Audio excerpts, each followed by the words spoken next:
I remember the moment I started to believe I was losing my mind. It wasn't some dramatic shift or hallucination. It was quiet, slow, like cold creeping into your bones without you realizing it. And it happened in Iceland on the third day of a hiking trip that should have been a beautiful escape. Instead, it became something I still don't know how to fully explain.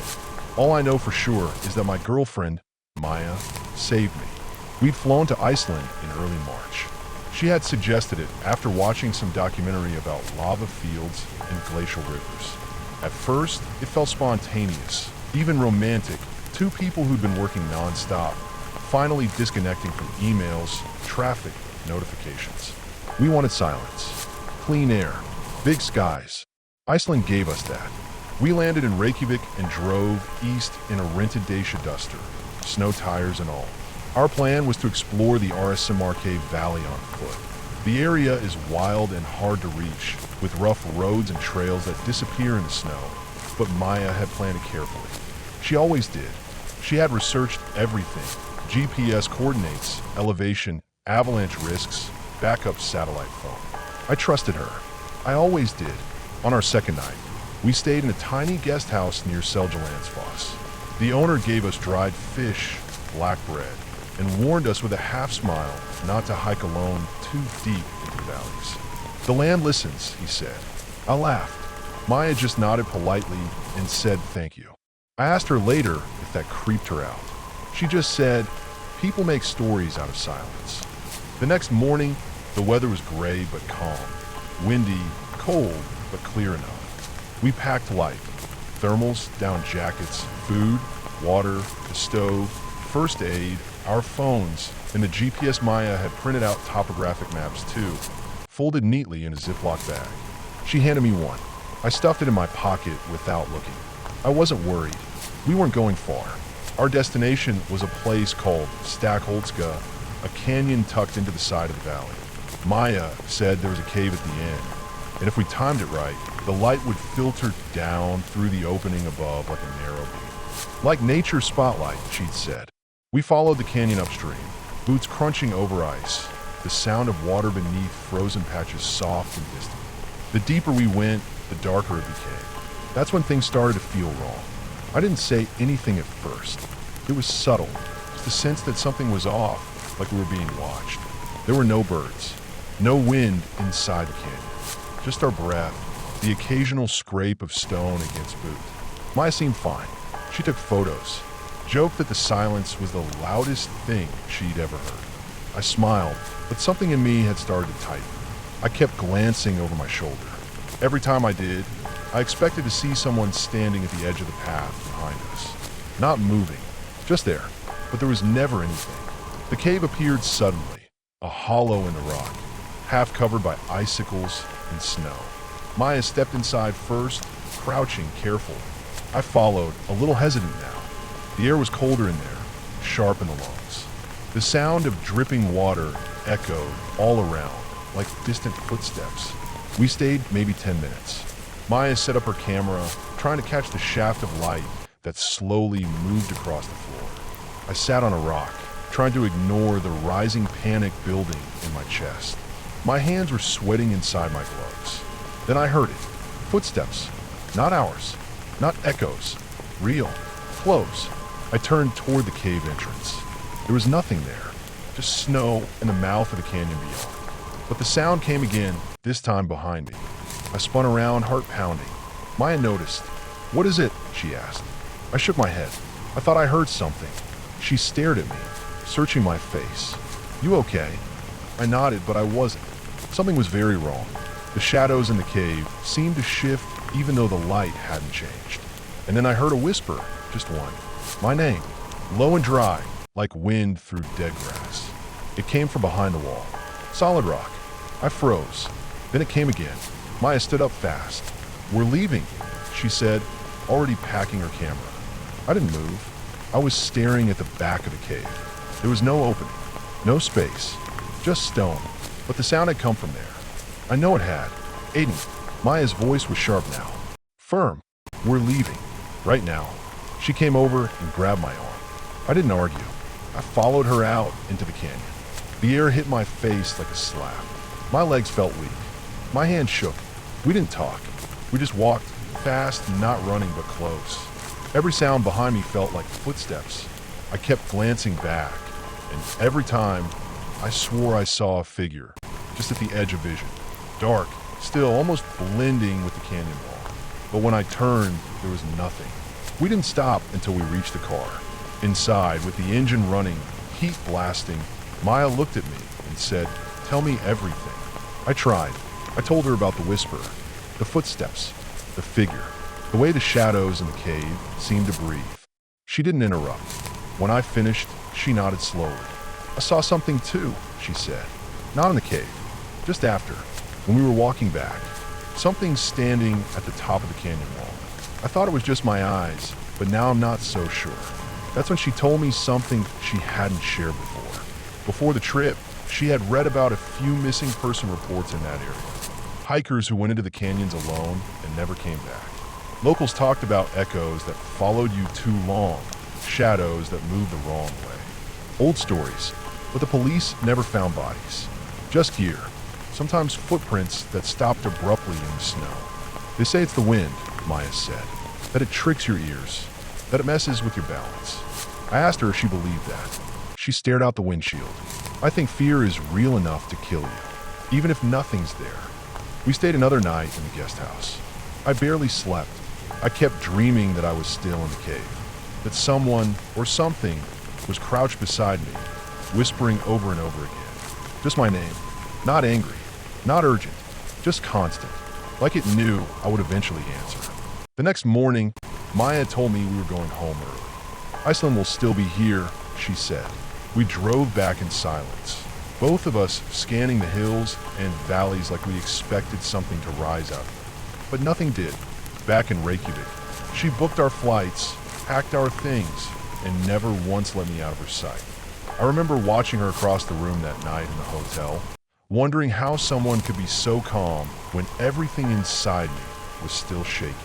She never mocked me, never said I imagined it. Instead, she told me she believed in two things, science and instinct, and that sometimes instinct sees what science hasn't explained yet. All I know is that something in that canyon wanted me to stay, wanted me still, like the air itself had weight and purpose. But Maya didn't let it take me. She grabbed my arm, she pulled me back, and I haven't been the same since. I never thought it would be my girlfriend, Maya, who saved my mother's life. Not because she wasn't strong. Maya's always been the kind of person who runs toward trouble instead of away from it. But because I always thought it would be me, the son, the protector, the one who planned the trip, packed the supplies, mapped out every route. But in the end, it was Maya who didn't panic when my mother lay broken in the snow. It was Maya who saw what I didn't. And it was Maya who put herself between us and something far more terrifying than the cold. The plan was simple. I was taking my mom to Iceland as a surprise birthday trip, her 60th. She loved mountains, rivers, quiet places. She'd been a nurse her whole life and hadn't really done much traveling since my father died. This trip was supposed to be her reintroduction to the world outside our hometown. Maya came along because she and my mother got along ridiculously well. Maya was smart, careful, calm under pressure, and had grown up hiking with her dad in British Columbia. She'd even done a basic wilderness first aid course. I figured having her with us would make the trip easier. I didn't know yet just how true that would turn out to be. We landed in Reykjavik in March, rented a 4x4 with snow tires, and made our way toward Ársamarkey, deep into the Icelandic highlands. The plan was a half-day hike up to a ridge overlooking the Crossa River, a quiet lookout with stunning views. The weather had been mild, overcast but dry, and I had checked and double-checked the avalanche forecast. No alerts. We set out late morning. Maya led, my mom in the middle, and me taking up the rear. The snow was patchy but manageable. The air was so cold it felt clean. The trail climbed slowly at first, winding between black volcanic boulders crusted in ice. My mom was in good spirits, even teasing me for how often I checked the map on my phone. "Just trust the path, Aiden," she'd said, smiling. We were about an hour and a half in when the trail narrowed to a ridge, maybe 3 meters wide, sloping slightly toward a drop-off that led down into a ravine where the river snaked through the black earth. There was a patch of ice just past a rock outcrop. I remember Maya stopping to test it with her boot. She looked back and said, "It's slick here." One at a time. My mother moved slowly around the rock, carefully, but it happened so fast. 1 second she was there, the next her foot slipped. Her body twisted as she fell, and she dropped out of view. We heard the dull thud of impact. Then silence. Maya was already moving before I could react. She didn't scream or panic. She crouched, scanned the slope, and spotted a safe way down. I followed her, fumbling, slipping twice, heart pounding in my ears. We found my mom sprawled against a boulder halfway down the slope. Her right leg, clearly broken, twisted unnaturally. Blood darkened the snow beneath her head. Her face was pale, lips trembling. I froze. Maya didn't. She was beside her instantly, checking her pulse, stabilizing the leg, gently speaking even though my mom was mostly unresponsive. "She's breathing," she said. "Pulse is weak. Concussion. We need to keep her warm and get help." I tried my phone. No signal. Maya tried hers.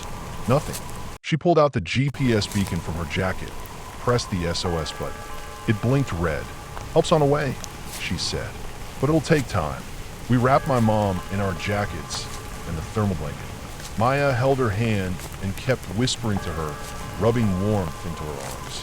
Then I saw the first wolf. It was standing just below the ridge we'd come from, maybe 40 feet away. Large, lean, fur white-gray, ears stiff. It wasn't moving, just watching. I stared. "Is that?" "Don't move," Maya said. Another appeared on a rock farther left.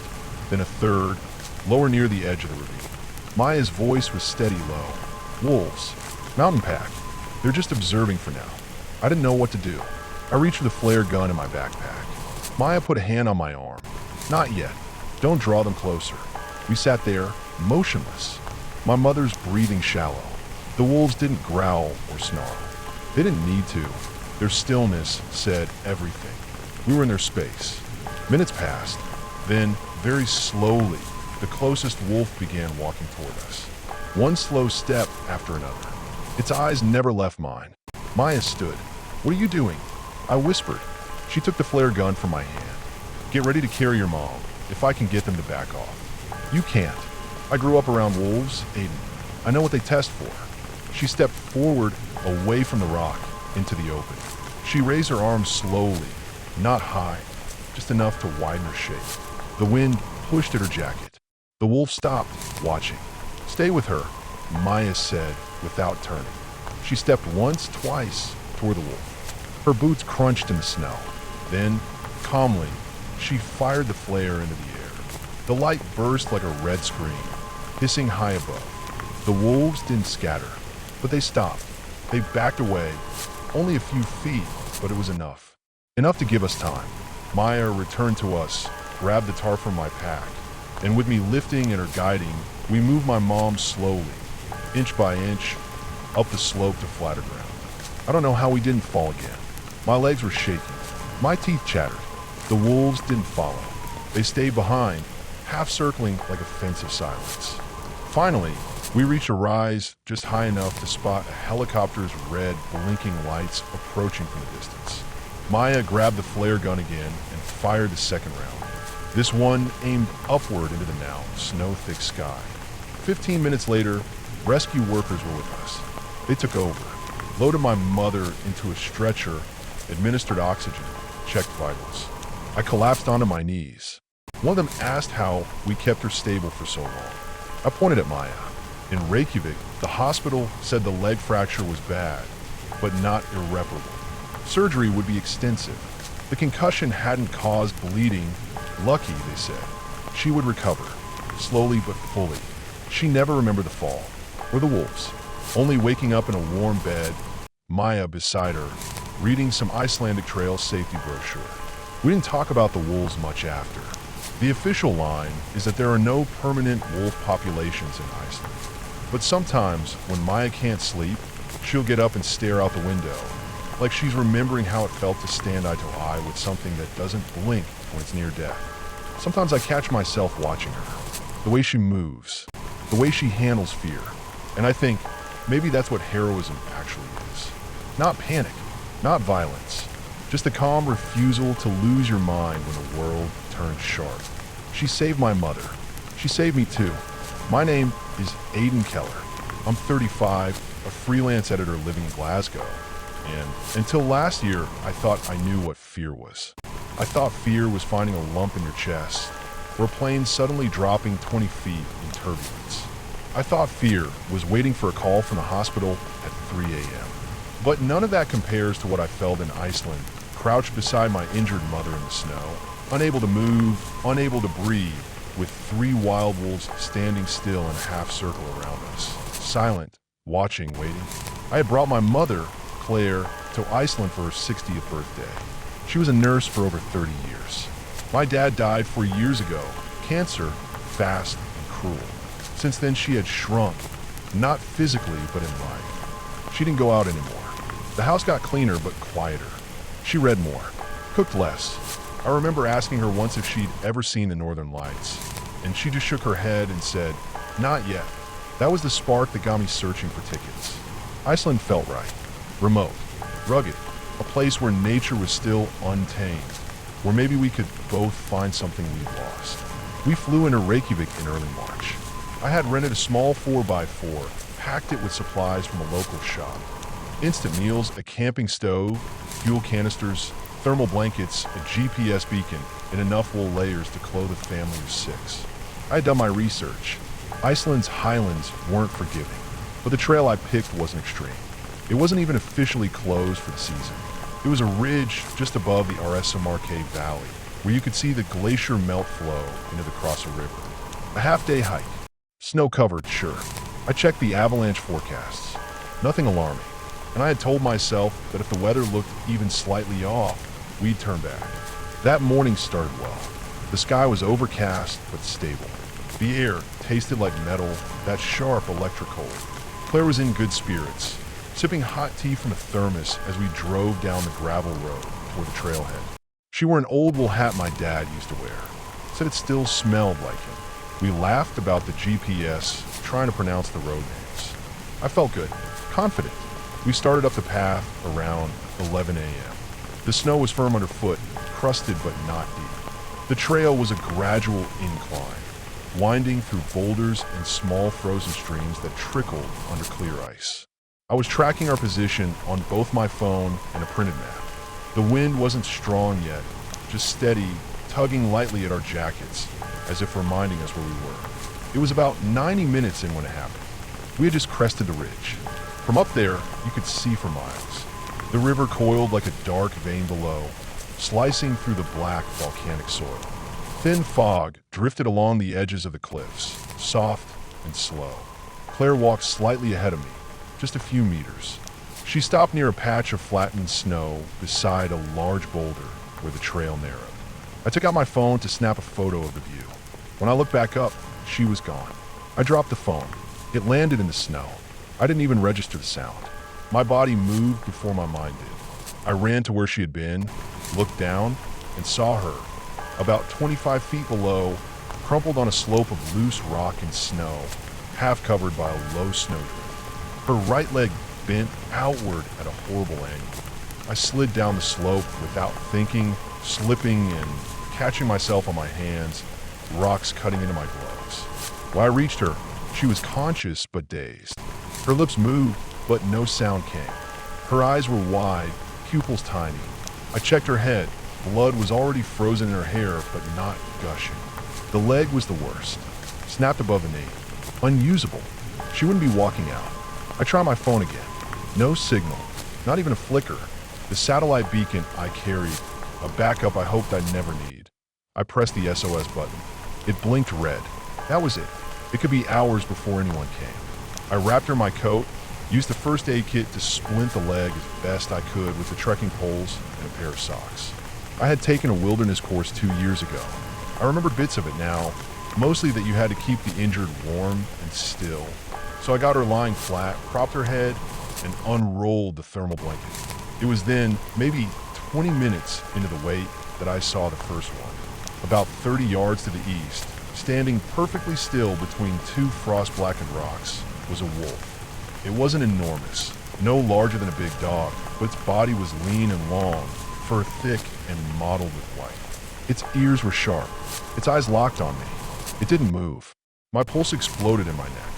Then a second appeared, farther off, walking slowly along the ridge above us. It stopped too, just stood, nose twitching in the wind. And then the third, closer, this one creeping low to the ground, parallel to the river. None of them made a sound. Wolves aren't supposed to be in Iceland. That was my first rational thought. There are no permanent wolf populations here. But this wasn't a hallucination. These were real animals. They weren't ghostly. They were flesh and breath and claw. Mountain wolves that had wandered down from the high glaciers. Maybe, or escaped from some research center. Or had always been here, just silent and hidden. It didn't matter. I reached slowly into the pack beside Claire, pulled out the flare gun. I had 2 shots. I raised it slowly. My fingers trembled so badly, almost dropped it. I aimed toward the closest one, the one on the ridge. Fired. The flare screamed upward, leaving a trail of smoke and light. The noise cracked across the rocks. The wolves didn't run. The flare fizzled out and fell in an arc to the snow. Still, they watched. I crouched beside Claire, wrapped my arm around her.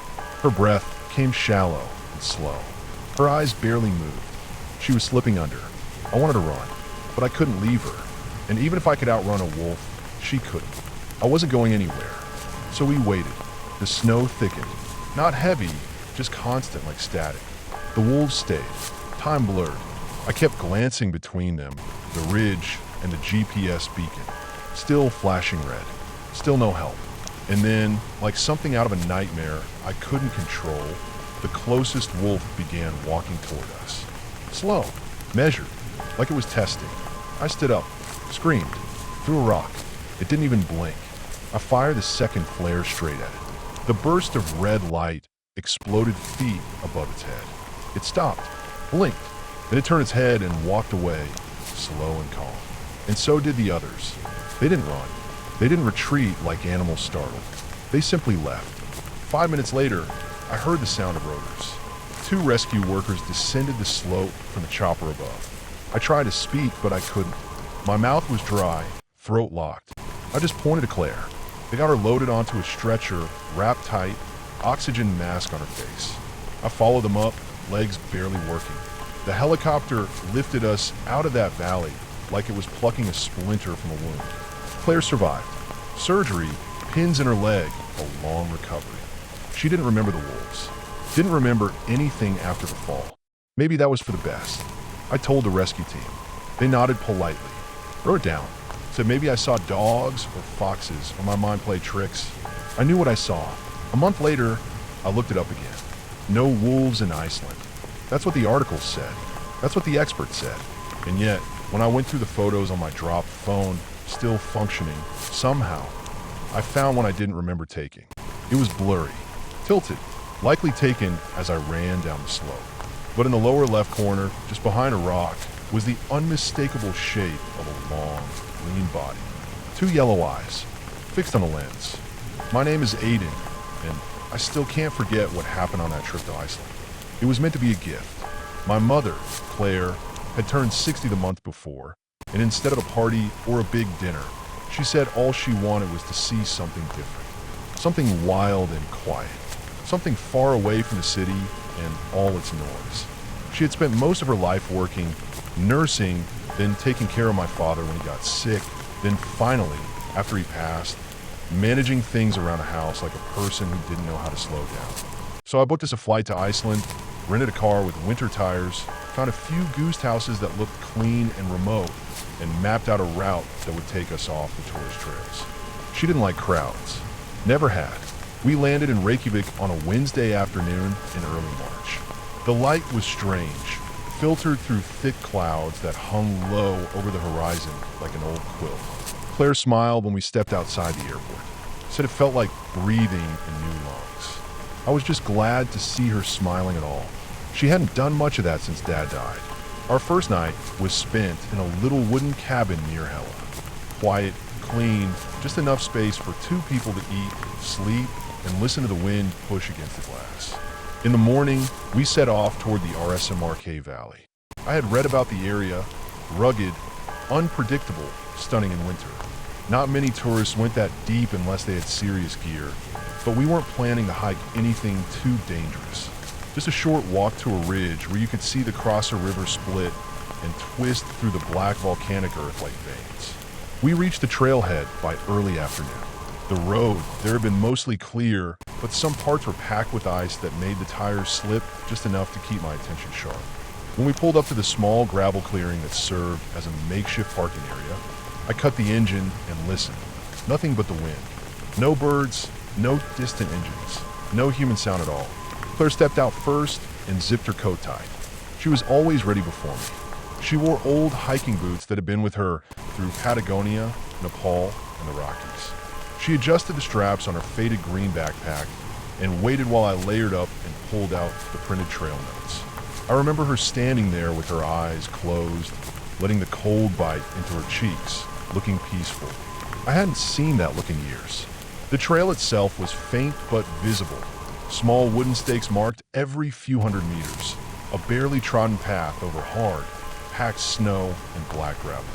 The air was sharp, the kind of cold that sits low in your lungs and doesn't let you fully exhale. The wind was steady, not gusting, but always present, brushing over the land like a hand smoothing fabric. We moved slowly. Claire's knees weren't what they used to be, and I kept pace beside her, occasionally helping her over the patches of ice that hid between the rocks. After about 40 minutes, the trail rose gently to a broad ridge that gave us a wide view of the Crosser River below. The sky was pale and heavy, the kind of overcast that hides the time of day. The light felt frozen in place. We stood there a while, not talking, just watching. The river looked like black ink slicing through a field of white. There were ice patches along its edges, and parts of it flowed sluggishly, like it was half asleep. Claire took out a small notebook from her coat and wrote something. She never let me read those entries, but I think they were her way of keeping stillness. I turned away for maybe 30 seconds to adjust my gloves and take a few photos with my phone. When I looked back, she wasn't where she'd been standing. There wasn't a sound, not a rock slide, not a gasp, just absence. I called out her name. Once, twice. Then I saw her 20 or maybe 25 feet down the slope, her body slumped awkwardly, one leg twisted beneath her, head turned at a strange angle. The slope was steep, but not sheer. She must have slipped on the ice and tumbled. I scrambled down without thinking. The rocks were loose, and my boots slipped more than once, but I reached her fast. Her eyes were open but unfocused, her breath shallow. A gash above her eyebrow had started to freeze, the blood turning dark and slow. I shook as I checked her limbs. Her right leg was badly broken. Femur, maybe. She was conscious but not responsive. The wind pushed at us harder down there, and I realized I didn't have a signal. I tried anyway. No bars. I tried again. Nothing. I wanted to scream, but it wouldn't have made a difference. I took off my coat and wrapped it around her, then pulled her backpack under her head. I sat beside her, blocking the wind, trying to warm her. My own breath came in short bursts now, fogging in front of my face like smoke. Then I noticed them.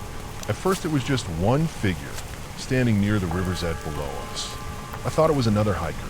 A man, maybe, but he didn't move, didn't wave. Just stood, his back slightly hunched, arms hanging by his sides. I stared for maybe 30 seconds before looking around and seeing another, farther down. Then two more near a bend in the river. They were too far to make out clearly, but they were still, too still. I called out. My voice cracked in the wind. No response. Claire stirred slightly beside me, murmured something I couldn't make out. Her eyes stayed open but distant. I touched her face. Her skin was cold as the stones beneath us. I had to move. I had to do something. I told myself those figures were hikers, maybe tourists who wandered too close to the river. Maybe they were statues, rock formations shaped by the wind. I couldn't afford to think otherwise. I made the decision to leave her for a short while, to climb back to the car, find signal, and call for help. It would take me almost an hour round trip, maybe more. I wrapped her tighter in the emergency blanket from my pack, propped her head up better, left her a water bottle, and started back up. Each step felt heavier. The slope was slippery. The wind had shifted and now hit me head on. My ears rang with it. I kept glancing back, expecting to see movement. The shapes were still down there, but now they looked closer. I didn't stop to look properly. When I reached the top of the ridge, I ran the rest of the way back to the car, lungs burning, my vision tunneling from the cold and adrenaline. I got in and turned on the engine. Full blast heat. I try my phone again. 1 bar. I move around the car, found a stronger signal near the back bumper, and called Icelandic Emergency Services. A calm woman answered. I gave her our coordinates and explained what had happened. She said a team was on the way, but depending on the weather and road conditions, it might take a while. I sat there a minute longer, staring out at the ridge. Then I grabbed the first aid kit, a second blanket, and ran back. It took longer going down. The snow had started, light, soft flakes that melted the moment they hit the ground. I slipped once, scraping my hand on a jagged rock, but kept moving. My knuckles were numb, my breathing ragged. When I reached the slope where she had fallen, she wasn't there. I stopped dead, looked around, called her name. Nothing. The blood was still on the rock where her head had been. Her water bottle lay on its side, half buried in the snow. But she was gone, and the footprints, they were there. Dozens of them. Not boot prints. Bare feet, wide apart, uneven strides, leading toward the river. I followed them. I don't know why. I didn't think. I just moved. The shapes were back, closer now, on both sides of the river, unmoved. I told myself I was hallucinating. Maybe I had hit my head too. Maybe this was some stress-induced fever dream. I reached the river's edge, and there she was. Claire sat on a rock that jutted out over the water. Her legs were crossed. Her hands lay still in her lap. Her face turned toward the current. Her eyes were open. She didn't shiver. She didn't blink. I ran to her, shouting. I knelt beside her and touched her shoulder. Her skin was ice. Her breathing shallow, but still there. Her lips blue. Her eyes distant. I didn't turn around. I could feel the figures behind me now. Or maybe just the idea of them. The sense of something pressing at the back of your mind. I didn't care anymore. I lifted her as best I could and began dragging her uphill one step at a time. Her weight wasn't much, but every step was war. My knees screamed. My arms ached. I kept talking to her, though I wasn't sure she heard. I told her stories from when I was a kid. The time we drove to the coast in a storm. The summer she let me eat ice cream for dinner. I talked and cried and kept moving. Halfway up the slope, I saw lights. Red jackets. Bright flashlights. 3 people moving toward us. I dropped to my knees and waved. They took her from me. Asked questions I don't remember answering. One of them gave me a silver blanket and hot water in a plastic pouch. Another wrapped Claire's leg in a splint and checked her vitals. The helicopter arrived 15 minutes later. The noise shattered the silence like a crack in glass. They loaded her in. I climbed in after, numb and hollow. In Reykjavik, they stabilized her. A concussion, a fractured femur, mild hypothermia. They said if I had waited another hour, she might not have made it. They asked how I found her. I didn't explain. Claire woke up the next morning, smiled at me like she didn't remember any of it. I asked her about the river, about what she saw. She said she remembered standing on a ridge. It was late March when I decided to take my mother to Iceland. She had always wanted to see the northern lights, the waterfalls, the black sand beaches, and the quiet mountains people always wrote about. After my father passed away 2 years ago, she stopped traveling. She stopped doing a lot of things. So when I found cheap flights and a chance to get away from my work for a week, I booked us both a trip. I figured it would be healing, a fresh place, new air. We landed in Reykjavik in the early afternoon. The air hit us differently as soon as we stepped out of the terminal. Dry, cold, clean. It was the kind of cold that didn't bite at first, but crept in slowly, wrapping around your ankles and wrists like water. We rented a 4-wheel drive, packed with food, water, and warm clothes, and started making our way east along the ring road. The plan was to spend a night near Vik, then head inland towards some of the trails near Landmannalaugar, then up toward the east fjords if the roads were good. My mother was in her early 60s, still fit, but a little slower than she used to be. She always carried this old leather backpack she did since college, and she wrote everything in this tiny green notebook she kept tied shut with a string. She didn't say much on the drive, but smiled out the window a lot. She liked the moss-covered lava fields and how the clouds hung low over the hills. It reminded her of somewhere she couldn't quite name. That first night, we stayed in a small guest house just off the main road. There were only two other couples staying there. It was quiet, and the heating worked well. In the early hours of the morning, I saw a faint shimmer of green across the sky outside our window. I woke my mother, and we stood there wrapped in blankets, watching the aurora stretch and twist over the dark mountains. It felt unreal. For a moment, I thought this trip was exactly what we needed. The next morning, we had a quick breakfast, packed up, and set off east again. The roads were mostly clear, but patches of ice showed up now and then. We passed frozen waterfalls and fields of untouched snow that looked like whipped cream. The farther we drove, the fewer cars we saw. By noon, we had turned off onto a gravel road leading up toward a mountain ridge near the RSMRK Valley. I found a trail online, one that wasn't too hard but led to a good view over the river that cut through the base of the valley. It wasn't an official trail, just a path marked by some locals with a parking spot at the base and a rough route up the side. We pulled in just as the sky began to darken with thick gray clouds. It wasn't supposed to snow, but Icelandic weather didn't care much for forecasts. We layered up, put on our boots, and started the climb. The trail wasn't steep, just long and uneven. The wind picked up as we climbed, blowing sideways across the rocks. My mother kept up well, pausing only once to drink some water. About an hour into the hike, the ground leveled out. We reached a flat ridge that looked down over the riverbed. You could see how the river had carved the land, curling and branching out like veins through the rock. It was quiet, except for the wind and the distant rush of water below. I took some photos while my mother walked a little farther down the path, toward the edge of the ridge. There were no guardrails, just a low slope of rocks and some patches of ice where the snow had melted and were frozen. I turned my back for maybe 30 seconds, adjusting my camera. When I looked up, she wasn't standing where she'd been. I didn't hear anything. No scream, no falling rocks, just silence. Then I saw her. She had slipped maybe 20 feet down the slope, her body half-turned, legs tucked under her awkwardly. She wasn't moving. I scrambled down without thinking, my boots sliding over the frozen rocks. My heart was hammering, not from the run, but from the sight of her lying there, still like something frozen into the land. I reached her and dropped to my knees. Her face was pale. Her eyes were open, but unfocused. There was a thin trail of blood on her temple where she must have hit the rocks. She was breathing, but shallow. Her right leg was twisted badly, probably broken. I checked her pockets. No phone. I had mine, but there was no signal. Not even a bar. I tried anyway. Nothing. The car was too far to run to and get back in time. It would take me over an hour. I didn't want to leave her like this. So I sat with her. I wrapped her in my coat and used my backpack as cushion. I tried to block the wind with my body. Her eyes fluttered open once, but she didn't say anything. Just looked past me toward the river. That's when I noticed something.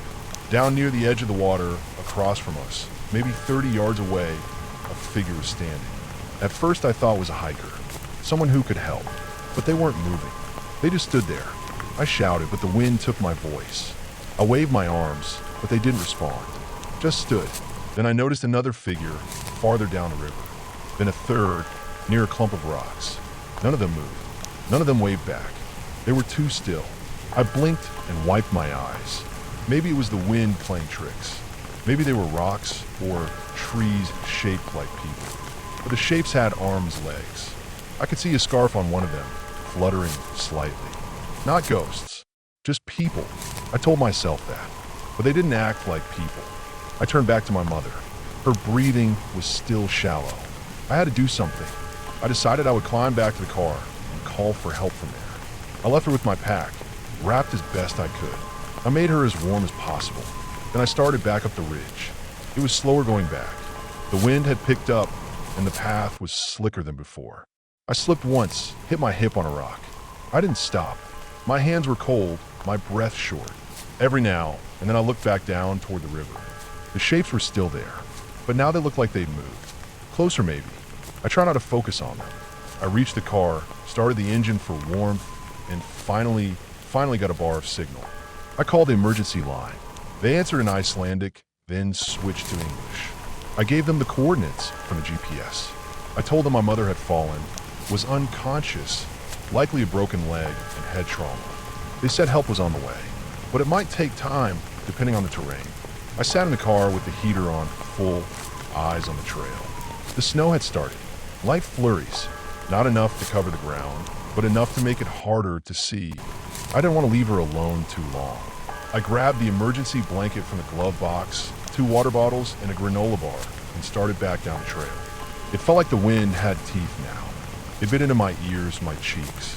My fingers stung, even through the gloves. I moved fast, too fast maybe, but I was thinking of her lying there alone. When I reached the ridge again, I looked down. She was gone. At first I thought I had come down the wrong way, that I'd missed the spot. But no, there was the dark patch of blood on the rocks. The place where she'd been lying was empty. I shouted. No answer. I looked around, eyes sweeping the slope, the river. Then I saw something that stopped me cold. There were footprints. Not just mine, and not hers either. Bare feet, dozens of them, pressed lightly into the snow, like someone had walked barefoot across the rocks. But there was no one there. No figures now. Just the sound of the river and the wind. The snow falling faster now. I followed the prints. Down the slope, toward the river. My heartbeat sounded like drums in my ears. I kept slipping, but I followed them anyway. It led to a spot near the edge where the rocks formed a sort of ledge over the river. And there below I saw her. She was sitting upright, legs crossed like she was meditating, her hands in her lap. The water was only a few feet away, rushing by fast and dark. Her eyes were open. She wasn't shivering. She wasn't moving, just staring straight ahead, past the river. I called to her. Nothing. I slid down the last few feet and crouched beside her. Her skin was cold. Her lips were blue, but she was breathing. I still opened. I shook her shoulder. She blinked once, slowly, but didn't look at me. Just kept staring past me. That was when I noticed the smell. Like sulfur, and something else, rotting like wet earth or something dead under ice. I turned and saw the river, and across it, the figures again. Closer. Still. Watching. I pulled her up. She couldn't walk, but I got her arm around my shoulder and half-dragged, half-carried her back up the slope. Every step felt heavier. The snow was thick now. My legs shook. My breath came in clouds. But I didn't stop. I didn't look back again. It took 20 minutes to reach the ridge. Then another 10 to spot the lights of the rescue team coming up from the trailhead. 2 men and a woman, all in red jackets, moving fast. They took her from me, wrapped her in thermal blankets, hooked up an oxygen tank. They asked me questions, but I don't remember what I said. My teeth were chattering too hard. They airlifted her to a hospital in Reykjavik that night. I went with her. She had a fractured femur, a mild concussion, and some hypothermia. The doctor said if she had been out another 30 minutes, she might not have made it. They asked how I found her. I told them I just followed the slope down. I didn't mention the footprints. She didn't wake up for almost a full day. When she did, she didn't remember slipping. She remembered the view from the ridge, then waking up in a hospital. I asked her if she saw anything near the river. She shook her head, said she must have hit her head pretty hard. We stayed in Reykjavik for 3 more days before flying home. We had talked about this trip for years. Armin and I had always felt drawn to Iceland. Not for the tourism posters or Instagram photos, but for what it represented. Raw nature, silence, isolation. A place where you could lose your voice and maybe hear something more real. Something beneath the noise of normal life. We were both tired of the cities, the routines, the cement blocks of our lives. So when we finally booked the flights in October, it felt like a quiet promise being kept. Reykjavik greeted us with gray skies and that heavy, almost metallic chill. It was a different kind of cold. It didn't stab or sting. It just sat on your skin like something breathing against you. We picked up our rental car, a sturdy little 4x4 that smelled faintly like diesel and old coffee. We bought extra supplies, food for a week, water tablets, a camp stove, and 2 thick sleeping bags that looked like they belonged on Everest. The plan was loose but ambitious. We'd head southeast for the waterfalls and black beaches, camp where we could, then take the F-roads inland toward the highlands. We had printed maps in case the GPS failed, and we had downloaded offline coordinates. Still, the man at the car rental desk had warned us about the highlands this time of year. Weather turns fast, he'd said, but we were too wrapped in our own plans to care.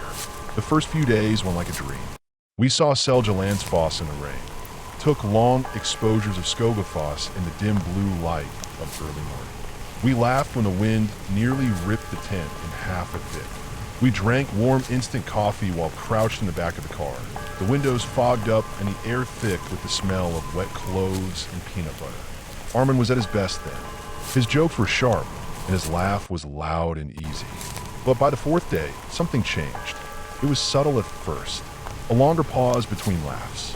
Shorter sentences. A way of looking out across the mossy lava fields like he was trying to read something only he could see. We reached a trailhead past Elja Canyon, aiming for a little visited volcanic crater called Raubach. The air felt different there, like the land was exhaling slowly beneath us. We parked the car where the gravel road ended and packed lightly, expecting to camp one night and return the next day. The silence out there was thick. No birds, no insects, just the sound of our boots crunching through frozen mud and scattered stones. It started with Armin walking faster. He didn't say why. He just began to take longer strides, his head low, like he was moving towards something urgent. I had to keep calling his name to slow him down, but he never turned around. Just kept walking. When we reached the crater, he barely looked at it. Just stood there, breathing heavily, his eyes bouncing between the ridge lines. That night, he barely slept. I know because I didn't either. I heard him sit up multiple times, unzip the tent flap, and stare out into the blackness. No flashlight, just eyes wide open into the dark. I asked once if he was okay. He didn't answer, didn't even move, just kept staring. I eventually gave up and pulled my sleeping bag over my head. The next morning, the air felt wrong. We didn't speak, we just packed. As we climbed back down from the crater, Armin stopped suddenly. He turned and stared behind us. I followed his gaze. Nothing.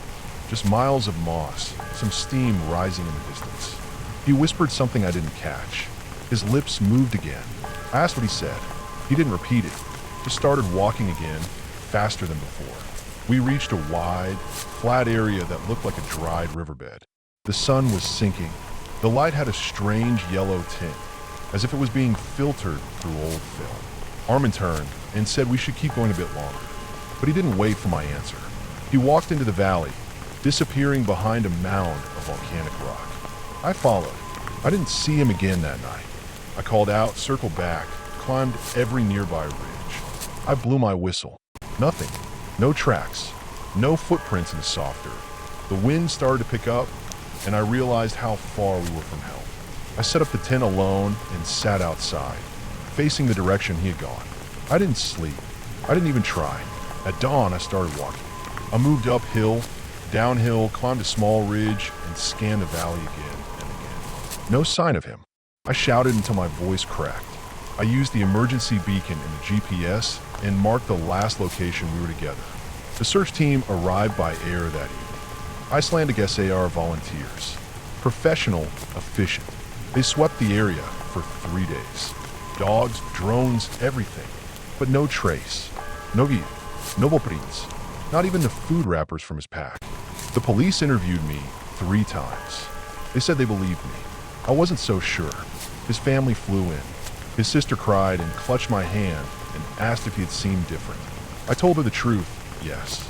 I stayed in Reykjavik another week, filing paperwork, waiting for answers that never came. Then I flew home. Months passed. I tried to return to work, to friends. But something had changed.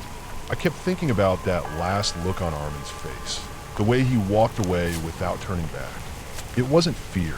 It was something else, a kind of decision. Then in June, I got an email.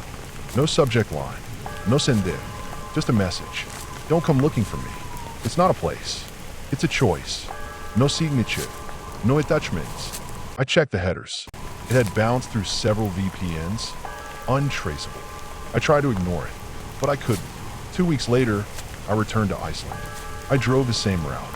I parked in the same spot. I walked the same path. When I reached the dried riverbed, I saw them. Boot prints. Fresh. Too fresh to be old. They led into the valley. I followed, and far ahead, just on a ridge, I saw a figure. Tall, thin, wrapped in a faded jacket I recognized. He didn't run, didn't wave, just stood and watched. I climbed faster, heart pounding, shouting his name. But by the time I reached the top, he was gone again. I searched for days, found nothing, but I keep going back. Every year, same trail, same crater, same valley, and sometimes, just sometimes, I catch a glimpse of him, standing still, watching me. I know he's alive. He chose to disappear, chose this silence, and somehow, out there in that empty land, he found what he was looking for. And maybe one day I will too. We had talked about doing this trip for years. Ever since we met in university, Armin and I had shared a fascination with the idea of Iceland. The empty landscapes, the black beaches, the volcanic craters, and the isolation. It wasn't just a trip for us.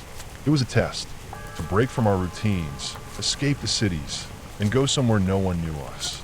We landed in Reykjavik at the end of October. The cold hit hard right outside the airport. Not the kind that just brushes your skin, the kind that sits inside your bones. We had rented a small car, packed with supplies, a few maps, power banks, and a couple of sleeping bags just in case. The plan was simple. We'd spend a couple of days in the south, explore the waterfalls and black beaches, then drive east toward Vatnajökull and try to reach the highlands before the weather turned bad. We were too early for the full snow season, but too late for summer comforts. It was the shoulder season, which meant fewer tourists. That was exactly what we wanted. The trip started smooth. We camped near Skogafoss one night, freezing in the tent, but laughing like idiots every time the wind rattled. Armin had a way of laughing where it didn't matter if you were scared or annoyed. His laugh just made you laugh back. I always envied that about him. It was around the fourth day when things shifted.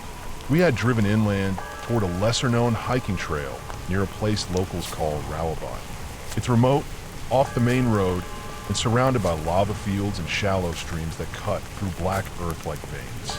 We parked the car where the gravel road ended, loaded our packs, and started walking. At first it was stunning.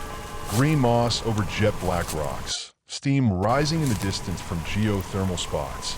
Total silence except for the wind. But about 2 hours in, Armin started walking faster. Not just a little, like he was trying to get away from something. I thought maybe he needed to warm up or had seen something ahead. I didn't say anything. He wasn't one to panic. But then he stopped suddenly, dead still. When I caught up to him, his face was pale and sweaty, despite the cold. He looked at me, didn't say a word, then looked away again, scanning the horizon. We kept walking. The path wasn't marked, but we had a GPS tracker on my phone. We were still on course, though the signal flickered more than usual. Armin stayed quiet. Every now and then he'd turn his head quickly, like he heard something behind us. I didn't. We set up the tent on a flat patch between two shallow hills, near what looked like a dried riverbed. We boiled some instant noodles on the small stove and tried to warm up. That night, I didn't sleep well. The wind was violent, slapping the tent hard, and once or twice I swore I heard something crunching outside. Not wind, not plastic. Steps. I asked Armin the next morning how he slept. He just nodded. I knew that meant badly. He had deep lines under his eyes, like he hadn't rested at all. He didn't eat much that day. He kept scanning the land as we hiked, like he expected someone to appear out of nowhere. No one did. We hadn't seen another person in 2 days. The third night was the worst. We had crossed into a narrow valley where the cliffs blocked out most of the light. The sky was heavy with clouds, and the air felt thicker. Armin had started mumbling under his breath. Not words I could understand, just low noises like someone talking to themselves in their sleep. But he was wide awake. I asked him what was wrong. He didn't look at me. He didn't even answer. He just started walking again, faster now, nearly a jog. I had to yell at him to slow down, but he didn't. That night, we didn't put up the tent. Armin just lay down wrapped in his bag near a large rock, staring at the sky like he was waiting for something to fall from it. I sat up nearby, but didn't sleep at all. I watched him the whole time. Around 3 or 4 a.m., he stood up and walked into the darkness without a word. I ran after him, calling his name again and again, but the wind swallowed it up. I could just barely see his shape ahead, walking uphill toward the ridge. I followed, but he moved fast. Too fast. Like he wasn't walking, like something was pulling him. By the time I reached the top, he was gone. I stood there, breathing hard, turning in all directions. Nothing. No shape, no sound. Just the wind and the soft hiss of distant steam vents. I waited until the sun rose, then waited another hour. I climbed down into ravines, circled the hills, called until my voice cracked. He was gone. I hiked back to the car over the next 2 days. I barely slept. I barely ate. The map helped, but I took wrong turns, got rained on, and nearly lost the trail in a dried-up creek. I finally made it back to the vehicle and drove straight to the nearest emergency post, which was 2 hours away down cracked roads. I filed a report, gave them all the details. They launched a search the same day. Helicopters, drones, local search crews. For 5 days, they searched the valley. They found no signs, no footprints, no vida, no Armand. They questioned me again and again. I told them everything. I didn't lie, but I could tell what they were thinking. I had seen that look before. They wondered if we had fought, if I'd lost it, if I'd left him behind. I stayed in Iceland for 2 more weeks while they kept searching. But the land out there doesn't give up secrets easily. Eventually they told me to go home, and they'd contact me if anything turned up. They never did. It's been a year now.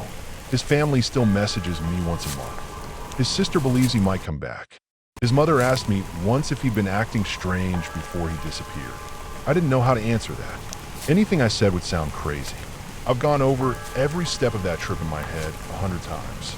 I remember how he acted, the way he sped up, the muttering, the way he looked around like he was being followed. But most of all, I remember that last night, the way he walked into the darkness like he already knew where he was going. I don't tell people my friend became a ghost. I don't believe in that. But I do believe something changed in him out there. The land out there doesn't care about you. It's older than us, bigger than us. And if you spend enough time in it alone, it starts to peel layers off you. Maybe that's what happened to him. Maybe he was running from something inside himself. He was my best friend. I watched him disappear. And sometimes, even now, when I'm trying to fall asleep, I see him walking ahead of me on that dark hill, always just out of reach. Not a ghost, just gone, and not coming back. I still can't fully understand what happened that day in Iceland. It's been almost 2 years now, but I can still feel the cold of that wind, the panic in my chest, the emptiness in my arms. I know what the police report says. I know what the news wrote. I know what the tourists around us saw. But that's not the full story. Not even close. We had flown to Iceland from Manchester. It was my first time visiting the country. My husband Tom had been once before, years ago, during a university trip. He always talked about the landscape like it was something out of another world. Black lava fields, hot springs, the northern lights. He'd wanted to go back ever since. When our daughter Isla turned 6 months old, he suggested we take a short break, just the 3 of us, for a week. He said the fresh air would do us all good. I remember hesitating. She was still small, still waking up at night. But I also hadn't left the house in what felt like months, and I missed seeing him properly. So I agreed. We rented a camper van at Keflavik Airport. It had a small kitchenette, a fold-out bed, and just enough room for a baby cot. We planned to take it slow, stop at waterfalls, see a few glaciers, take photos, maybe even relax. That was the plan. The first few days were fine. We started on the Golden Circle route. Gullfoss was crowded, but still beautiful. The geysers fascinated Isla. She squealed every time they erupted. We stayed in small, designated campsites, cooked pasta or heated soup in a van, and tried to keep a sense of routine for the baby. She was sleeping in a portable cot beside us, wrapped in fleece and wool layers. I always kept her close, always checked if her tiny hands were warm enough. We didn't want to take risks. On the 4th day, we left the paved roads and started driving toward Aresimarque Valley. It wasn't snowing, but the wind was rough and the clouds hung low over the hills. Tom wanted to hike part of the Fimbrols Trail, not the whole thing, just a bit of it. We'll go slow, he said, just a few kilometers and back. She'll love the air out here. The path wasn't steep in the beginning. Wide gravel roads cut through black soil and mossy slopes. We parked the van at the start of a small side trail, maybe 30 minutes outside of the main tourist area. I carried Isla in a front-facing sling, zipped up inside my jacket, her pink wool hat snug over her ears. Tom had a backpack with snacks, diapers, and a small thermos of tea. I remember the silence most, how it pressed against my ears. No cars, no birds, just the wind scraping over stones and the occasional crunch of her boots. That kind of silence makes you hear your own breathing, your own heartbeat. We didn't see any people on the trail. Not at first. A few cars were parked at the far end, but the place was mostly empty. Tom was a few steps ahead of me, stopping now and then to take photos of the glacier tongue in the distance. It looked like frozen waves pushing through the Black Mountains. Isla was quiet in my arms, just blinking and looking up at the sky. The first time I felt uneasy was when we passed a wooden sign. It was half buried in gravel, the words faded. I couldn't read it properly, but it pointed down a narrower trail, heading toward a series of ridges. Tom wanted to follow it. He said it looped back around to the main track. It looked manageable. I didn't argue. Maybe 20 minutes later, I stopped to adjust the sling. Isla was fussing, and I wanted to check her feet. I squatted near a rock, took off one mitten, felt her toes. Still warm. When I looked up, Tom had gone ahead around a bend. I could still hear his boots crunching, so I stood up and kept walking. That's when it happened. I reached the curve in the trail, a narrow dip between two low ridges. There were no trees, no bushes, nothing tall enough to hide behind. But when I stepped around it, he was gone. Just gone. The path stretched ahead, empty. No sign of his backpack. No movement. At first, I thought maybe he'd gone off the trail for a photo. I called out. Nothing. I walked forward, fast, still holding Isla. My boots slid a bit on the loose gravel. I looked behind rocks, climbed a small rise, checked the sides of the trail. No footprints in the ash-gray soil. Just ours behind me. I stood still for a moment, heart pounding in my throat. Isla was calm, chewing the edge of her mitten. I didn't want to panic in front of her. I turned back, walked toward the last place I'd seen him. No sign. My phone had no signal. I tried anyway. No bars. I thought maybe he'd walked back toward the van for something. So I turned around again and headed that way. But I never made it to the van. I walked for maybe 10 minutes. I was sure I was retracing our steps. But the rocks looked unfamiliar. The ground sloped differently. The wind shifted colder now, sharper. I stopped and looked around. I didn't recognize the trail. I didn't recognize anything. I turned in a circle. The hills all looked the same. There were no signs, no markers, nothing. My heart started thudding hard. I tried to stay calm. I picked a direction and walked. 10 minutes. Then 20. Still nothing. No van. No road. No tomo. That's when I noticed something else. Isla was gone. I don't mean she was missing. I mean she wasn't in the sling. The sling was zipped. The buckles were locked. I had both hands on it, on her moments before. But now there was nothing. Just empty fleece, flattened and cold. My chest hollowed out. I stood frozen. I opened a jacket fully, reached inside, pulled it apart. Nothing. I dropped the backpack, tore it open, checked it like I was mad. No Isla. I started spinning in place, looking behind every rock, every dip in the slope, calling out her name even though the wind carried it away instantly. My brain refused to believe what was happening. I kept walking in wide circles, checking the sling again, over and over like I had missed something. I dropped to my knees, fingers raw from the cold, digging through the dirt and pebbles like she had somehow slipped through the cracks of the earth. I screamed until my throat tore. I screamed until I had no voice left. I don't remember much after that. The next time I became aware of anything, I was in a metal room. A rescue station, someone said. I was dehydrated, shaking, eyes burned from the wind and salt. They said they found me walking in the wrong direction, 20 kilometers from the trailhead. I had no memory of it. They asked where the baby was. I couldn't answer. Tom was found hours later. He'd been looking for us the entire time, retracing every step, shouting until he collapsed. He hadn't seen us leave the trail. He swore we were behind him the whole time. When I told him what happened, he just stared at me. I could see it in his face. He didn't believe me. They searched for 5 days.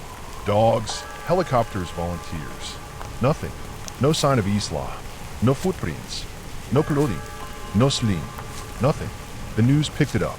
British baby missing in Iceland Highlands. They speculated everything. Wild animal, accident, abduction. Some thought I had imagined the whole thing. Others said I had suffered a breakdown, dropped her, wandered away. One paper hinted I did something to her on purpose. We stopped reading them after that.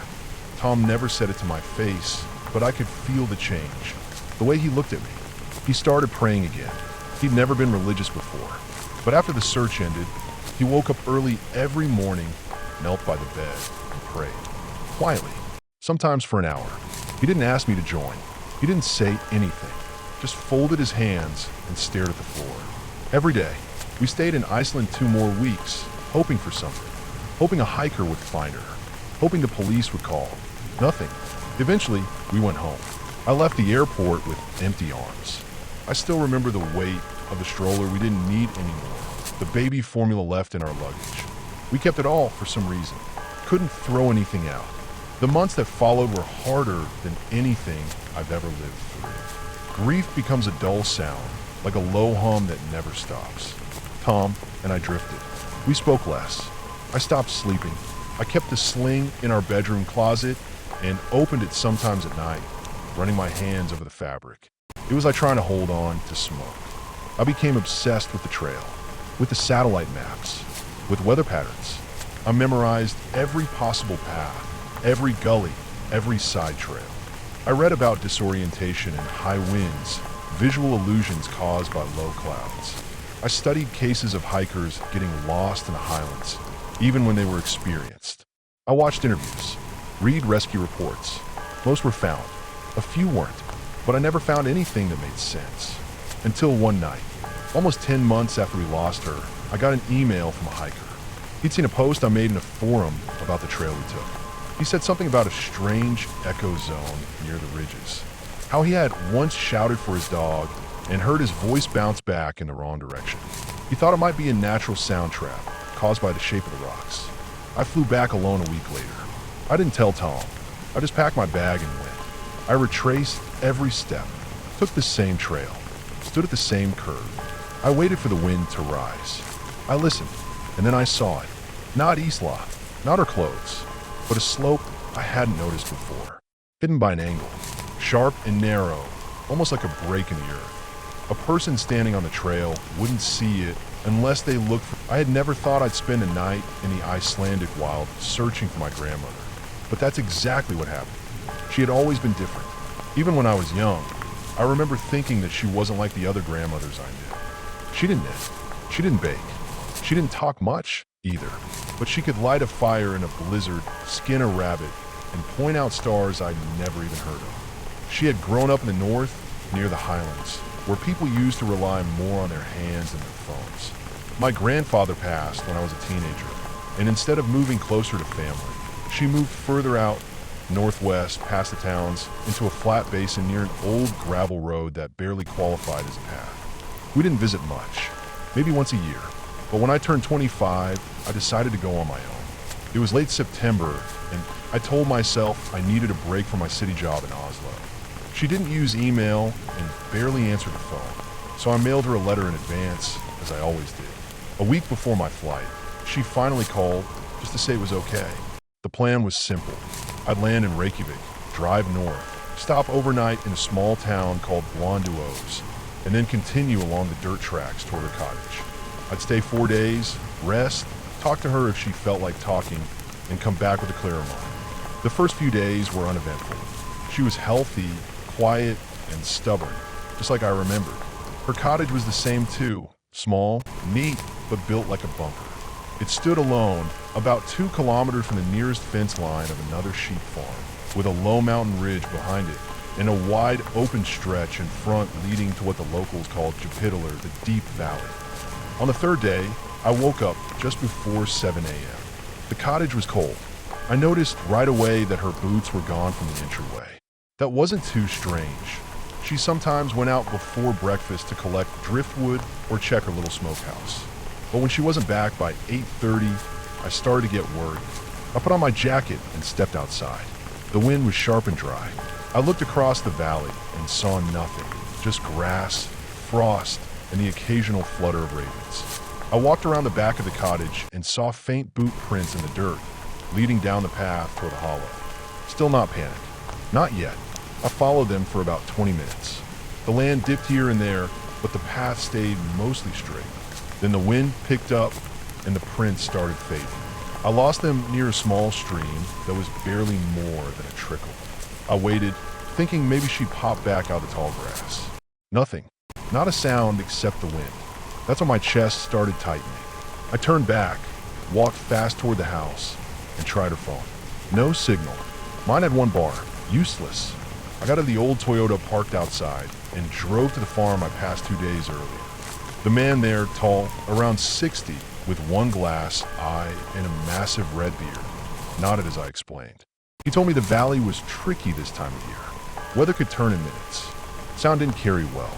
You need a dog, he said, and boots. He gave me both. His dog, a wiry thing named Roki, barked twice and jumped into the truck. We headed back and began sweeping the land. For the next 2 hours, we followed a grid. We didn't talk much. Roki led us down into the deeper parts of the valley where the grass thinned and the rocks jutted out like broken bones. We found nothing. Then just past a rise of sharp volcanic rock, we found her walking stick. It was lying sideways near a patch of moss. The man didn't say anything, just looked up toward the cliffs above us and clicked his tongue. She may have gone that way, he said. I stared at the stick. I knew she couldn't walk far without it. Something had happened. We followed the narrow path up the slope. The dog began sniffing harder. The rocks became slick with frost, and the air grew colder as we rose. At the top of the ridge, the land leveled into a sort of hollow, a place that felt both wide and enclosed like a bowl made of black stone. There in the center was her coat. It was bunched near a jagged outcrop, half covered in frost. I ran toward it. She wasn't there. The man knelt down, touched the coat, and shook his head. She may have sat here for a while, he said, but this is too cold to wait long. She must have moved on. I felt heat in my chest, frustration, fear. I shouted her name. The sound went nowhere. The dog kept sniffing, circling the rock. Then it darted east. We followed. The path narrowed again, curving along the inside of the valley's edge. The cliffs above leaned in, casting long shadows. I checked my watch. It was nearly 2 p.m. The light had started to fade, the way it does fast in Iceland in the fall. The man stopped, pointed ahead. Look, about 50 meters away, I saw movement. At first I thought it was the dog again, but then I saw the shape, small, slow, and hunched. It was her. She was moving along the edge of a low ridge, almost crawling, using one arm to steady herself. We ran. I slipped once and scraped my knee, but I kept going. When we reached her, she was sitting on a flat stone, eyes unfocused, lips cracked. Her hands were shaking. She had fallen earlier, hit her head on something, and gotten confused. She remembered getting up and trying to walk toward home, but she'd gone in the wrong direction. She'd wandered for hours, circling the hollow, unable to tell if she was climbing up or down. She didn't remember dropping her coat. Her fingers were red, nearly purple. The man helped wrap her in his thick wool blanket. I gave her water from my thermos. We took turns carrying her down. By the time we reached the truck, the sun was low. I kept looking back at the hollow. The rocks, the wind, the sharp quiet of it all. I realized how easy it was to get lost, not just in the land, but in yourself. In thinking you're capable of more than you are. In thinking you'll find your way back when maybe you won't. Back at the farm, the man called the local medic. We waited inside, near a furnace that hummed and clicked. My grandmother didn't speak much, but she squeezed my hand. The medic arrived an hour later, checked her vitals, and said she'd be okay. She's lucky, he said. That hollow can pull heat from you faster than the ocean. We drove back in silence. She slept well that night. I sat by the fire, staring into it, thinking about everything. The cold, the quiet, the way the valley seemed to move without sound. It wasn't haunted. There were no ghosts. But it had something else. A kind of stillness that didn't care if you came back or not. The next day, she said nothing about it. Just sat at the window, sipping tea, looking toward the ridge. 2 days later, I flew home. But something in me stayed there, back in that valley. Because once you've stood in a place where sound disappears, where the sky presses close and the land can swallow you with silence, you don't forget it. You just carry it. I don't think I'll ever forget the feeling of dread that settled in my chest that morning. It wasn't the kind that jumps out and grabs you. It was slow, like frost crawling up the inside a window, bit by bit, barely noticed until the whole glass is covered and you can't see what's on the other side anymore. We were supposed to be there for just 5 days.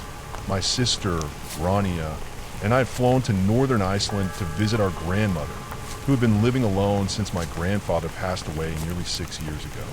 The cottage she lived in was small and square and painted red like most of the rural homes in her region, near Akureyri. It sat quietly at the edge of a wide field, where snow came early and melted late, and the road leading to it was more a memory than a path. We were used to her stubbornness. She refused to move into the city or even closer to neighbors. Too much noise, she used to write in her letters. Too much movement. I want the quiet now. On the third morning of our visit, I woke early to make coffee. Rania was still asleep. The cold outside had thickened overnight. The old wooden walls creaked from the shift in temperature. I stepped into the kitchen, turned on the dim overhead bulb, and reached for the kettle when I noticed something odd. The door was slightly open. At first, I thought it must have been the wind. Maybe the lock hadn't caught right, or the latch was loose. But when I moved closer, I noticed boot prints in a thin layer of frost just outside. One set, light steps. They went straight toward the edge of the field. I felt a jolt in my gut and turned quickly toward the hallway. Her room was empty. Her bed was neatly made. Her slippers were still by the bedside. Her cane was gone. I didn't shout. I just stared for a few seconds, the kettle still warming behind me. I felt like the room was shrinking, like the ceiling had dropped a few inches. I walked outside, pulling a sweater over my shirt, and stepped into the frost. The boot prints were fresh. They hadn't filled with snow or blown over.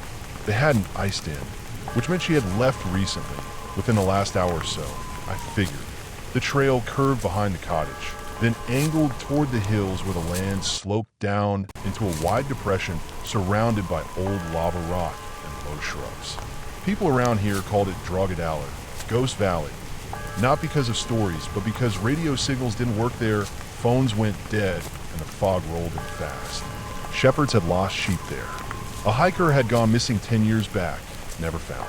It was a place people avoided when the sky looked too pale. I ran back inside and woke Rania. She was groggy at first, but fully alert the second she understood. We both layered up quickly, scarves, coats, gloves. She packed a thermos with hot tea and wrapped some extra bread in foil. I pulled out a flashlight, even though daylight was still holding. The fog was already starting to drift down the slopes beyond the field. By the time we stepped outside, the trail of prints had faded slightly, but they were still visible. We followed them quickly, almost running at first, then slowing as the land began to dip. It was hard to speak. The cold made every breath sharp. I wanted to believe she had just gone for a walk, maybe one of her odd little habits. She was known for those. Sometimes she'd go out and rearrange rocks she said had been moved by animals, or pick tiny blue flowers and press them into the pages of her Bible. But that morning was colder than most, and her knees had gotten worse over the past year. She couldn't go far. The trail grew harder to follow as we entered the slope toward the valley. Here the fog was thicker. The wind didn't move like it did up top. It curled low to the ground, slithering between stones, hanging just above the frozen grass like breath trapped in air. The trees here weren't tall. They were stunted, black-armed, as if bent under the weight of years of snow. We called her name, first softly, then louder. No response. Ronnie had checked her phone. No signal. I checked mine. Same. I told her we'd keep moving another half hour before we considered going back for help. But part of me knew I wouldn't turn back, even if the sun started setting. I couldn't. After maybe 20 minutes, we found the first real sign, a handkerchief. It was white, embroidered with a small red M in the corner. Something she'd had since we were kids. It was snagged on a branch of one of those twisted shrubs. We stared at it, both of us silent. The cold wind had picked up again, and I realized my hands were beginning to ache inside the gloves. I shoved them into my coat pockets, and we moved on. Then we saw the slide. It was a smooth, muddy slope near a patch of mossy stones.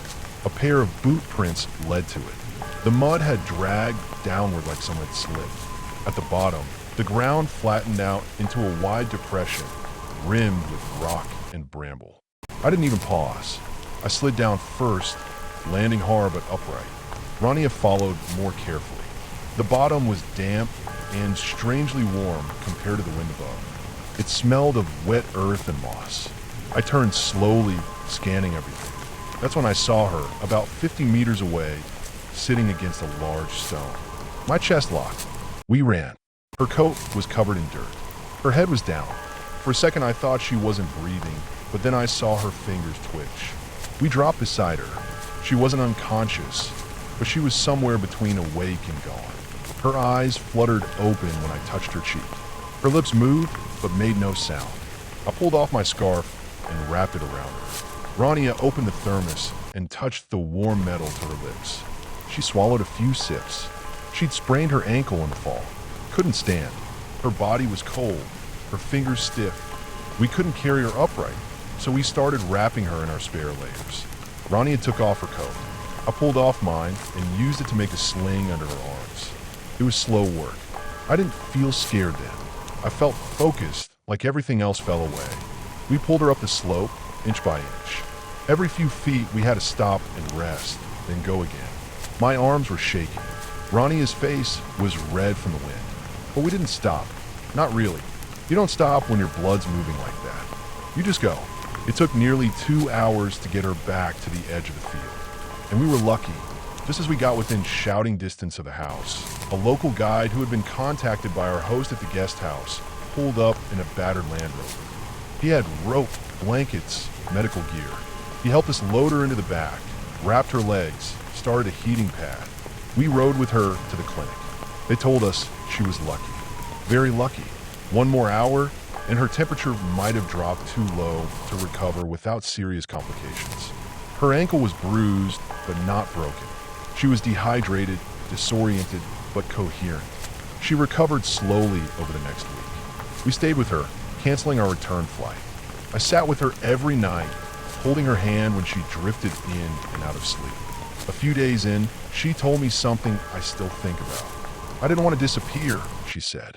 I just wanted to remember something. She had gone down to the valley, not to vanish, not to die, but to sit on the stone where she and my grandfather had once rested during a long hike many years ago. She thought she could make it one more time. She hadn't expected the ground to be so slick, the fog to be so heavy. She lost her balance. She couldn't stand. She called out, but the sound went nowhere. The valley swallowed it. She sat there for hours, waiting, unsure whether anyone would come. We never let her go out alone again. Rania installed motion sensors near the door and window. I added emergency GPS devices in the boots she wore. She rolled her eyes, but didn't argue. Something in her had changed, too. A little softer, a little slower. We returned home a week later, both of us quieter than we'd been before. That trip became something we never fully unpacked. It stayed with us like a scar you stop noticing after a while, but still feel when the weather turns. And sometimes when the air gets cold in the mornings and fog rises over the fields near where I live, I think of that valley. Of how silence can be louder than any scream. Of how close life is to slipping away. And of how lucky we were to find her before it did. I remember that cold October morning like it happened yesterday. The air had a sharpness to it, the kind that cuts through your coat and makes your bones feel older than they are. We had landed in Iceland 2 days earlier, me and my mother, for what was supposed to be a calm visit to see my grandmother, her mother, who had been living in a small village in the north. She had moved there after my grandfather died, saying she wanted silence and space. That place gave her both. It also gave her something else, distance, the kind that made it hard to reach her quickly if anything went wrong. She'd been living in a cottage not far from what the locals called the Ghost Valley. They called it that not because of any real belief in ghosts, but because the place was isolated, foggy, and had a way of swallowing sound. A few shepherds had died there over the years, caught in blizzards or lost in sudden whiteouts. It was the kind of place people respected more than feared, the way you'd respect the edge of a cliff or the ocean tide. That morning, she didn't answer her phone. That wasn't unusual. She never liked phones and treated hers like an alarm clock, only useful if someone knocked hard enough. So, my mother decided to visit her. She asked me to stay at the guest house, but I didn't feel good about it. Something in my gut told me not to sit back. I told her I'd come along. The drive was quiet. The gravel roads were half frozen, making the wheels feel like they were grinding over broken glass. We reach her house around 10 in the morning. Her little white cottage looked the same as always. Paint peeling on the east side, chimney puffing a thin line of smoke, would neatly stacked by the door. But the front door was cracked open. That wasn't like her. My mother was out of the car before it fully stopped. I followed. Inside, everything looked untouched. The fire in the stove had gone out, but it was still warm. Her boots were gone. Her coat was gone. Her cane was still in the stand, though. That's when my mother started to worry. My grandmother never left without that cane. She had bad knees, and the winters didn't do her any favors. I walked through each room while my mother stood frozen near the stove. The bedroom was empty. So was the small kitchen. Her bed looked untouched. But on the counter, there was a mug, half full with a spoon still in it. That tea had to be recent. Steam was gone, but the liquid still held a bit of warmth. She had left maybe an hour before we got there. My mother kept calling her name, stepping outside and yelling into the cold, but her voice just got swallowed up by the fog that was starting to roll in. We called the local search team by early afternoon. A few men showed up from the village. They had thermal gear, radios, all of that. One of them, a man named John, asked us when we had last seen her. We told him everything. He looked at the cane and nodded like he already knew what we were about to hear. She mentioned the valley once or twice, he said. Sometimes people go out there thinking they'll be back before dark. But this fog, it comes in like a wave. They split up into pairs. I stayed with my mother, but after an hour standing around, I couldn't do it. I told her I was heading out. She didn't stop me. Maybe she knew I needed to move, or maybe she was too focused on the door, waiting for it to open on its own. I took the narrow trail behind the cottage, the one that led toward the valley. You wouldn't even notice it unless you knew it was there. Grass grew over parts of it, but her boot prints were still visible in the patches of soft earth. I followed them. The land there was strange, flat in some parts, then suddenly dipped down without warning. Streams cut across like veins. You had to keep your eyes on your feet. The fog had thickened. I could barely see 20 feet ahead of me. Each step made my heart beat faster. The cold crawled up through my shoes. I didn't call out for her. It didn't feel right. Sound didn't carry there. It died the second it left your mouth. About half a mile in, the print stopped. I bent down and tried to find a pattern, a direction, but there were too many small rocks, too much ice. I looked around and picked a direction based on instinct more than logic. I started walking again, slower this time. The valley opened up quietly. There were no signs or markers, just a soft drop in land that felt like the earth exhaling. That was Ghost Valley. I didn't need anyone to tell me. I could feel it. The silence was thick. I looked around, tried to see through the fog. A low rock formation stood about 50 feet away. I walked toward it. That's where I found her scarf. It was snagged on a piece of sharp stone, fluttering gently like it had just landed there. I touched it. It was damp, cold, but not frozen. I took it and kept moving. I didn't feel brave or hopeful. I felt scared in a way I hadn't before. Not because of stories or shadows, but because I realized how easy it would be to vanish here. I found more signs the deeper I went. A footprint in mud, a glove half buried under snow, and finally, her hat near a small dip in the ground. I walked to the edge of it and looked down. There she was. She had fallen into a shallow ditch about 6 feet deep. Not a full ravine, just enough to trap someone old and tired. She was lying on her side, not moving. For a second, I thought the worst. I jumped down and touched her shoulder. She was alive, barely. Her lips were pale, her hands cold. Her eyes open, but didn't focus. I pulled off my coat and wrapped it around her, then pulled my phone. No signal, not even a flicker. I had to get her out. I tried to lift her, but her body was stiff. Her knees must have given out. I ended up dragging her gently, inch by inch, to the edge of the ditch. It took everything I had to push her up and then climb after. I had no plan. I just knew I had to keep moving. She couldn't walk, so I carried her.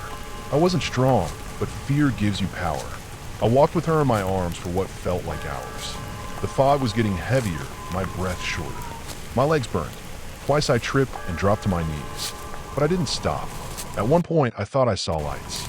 I yelled, not expecting anything, but a voice finally answered. One of the search teams had circled back toward the trail. They came running, took her from my arms, wrapped her in thick blankets, called in for help. She survived. They said she'd been out there for nearly 5 hours. Hypothermia was setting in, and her blood pressure had dropped dangerously low. If I'd been even 30 minutes later, she wouldn't have made it. She stayed in the hospital for 2 weeks before going back home. She never talked about why she went out there, but my mother found a letter in her bedroom drawer a few days later. It wasn't long. It just said that she missed her husband, that she felt closer to him near the valley where they had once hiked together. She hadn't gone out to die. She had gone to feel something familiar. We installed a new phone in her house after that, one with large buttons and a loud ring. She started taking a walker instead of just a cane, and we visited more often. Every few months, at least one of us would come. We never brought up the valley again, but sometimes when the fog rolled in, she'd look out the window a little longer than usual. I think about that day often, how close it all came, how the land almost took her without a sound. It made me understand something I hadn't before. That fear isn't always loud. Sometimes it's quiet, still, waiting. And if you're not careful, it can take everything from you. Ask ChatGPT. When my brother told me he was going back to Iceland, I didn't argue. I just made him promise one thing: check in every 3 days. It wasn't about trust. It was about fear. Tom had always chased quiet places. He said silence helped him think. But Iceland wasn't silence. It was isolation. Endless wind and no people for miles. The kind of place where something goes wrong and nobody knows. I got his first check-in like clockwork. A short message. At Lake. Olfine. Weather clear. 3 days later, another one. Starting hike into valley. No signal likely. We'll try to check in next ridge. That was the last message I got. The 4th day passed. Then the 5th. I told myself maybe he lost the satellite phone or the battery died. But when the 6th day passed and he didn't check in, I knew something was wrong. I called the Icelandic emergency line. Gave them his last location from the check-in message. They said they'd start a search. I didn't sleep that night. They found his truck first, parked near an old gravel path deep into the eastern range. The door was locked. His hiking boots were gone. His gear, stove, food, half of it was still in the back seat. That meant he hadn't planned to be gone long. The rescue team followed a trail of boot prints for almost a kilometer, then nothing. The wind had erased the rest. Every hour, they called me with updates. Still no sign. Too much cloud cover. We'll try again in the morning. On the 7th day, I started preparing myself for a body, or nothing at all. Then suddenly they called. We found him. I didn't understand what they were saying at first. They told me a backpacker had found him crawling through rock near a stream, badly dehydrated, disoriented, and limping. The hiker carried him back to a marked trail. A helicopter picked them up. They said Tom was alive, but barely. I flew to Iceland the next day. When I saw him in the hospital, I didn't recognize him. His skin was gray. He had lost 12 pounds. His face looked older, worn, but his eyes were the same. He held my hand for a long time. He kept whispering the same words. I didn't think I was coming back. Later, when he was strong enough to talk properly, I asked him what happened. He told me about a valley. Said it felt like it was hidden inside the land, not part of any map. He said he set up camp, then hiked to get a view, but got lost on the way down. He never found the valley again. The rescuers tried to match his description with satellite images.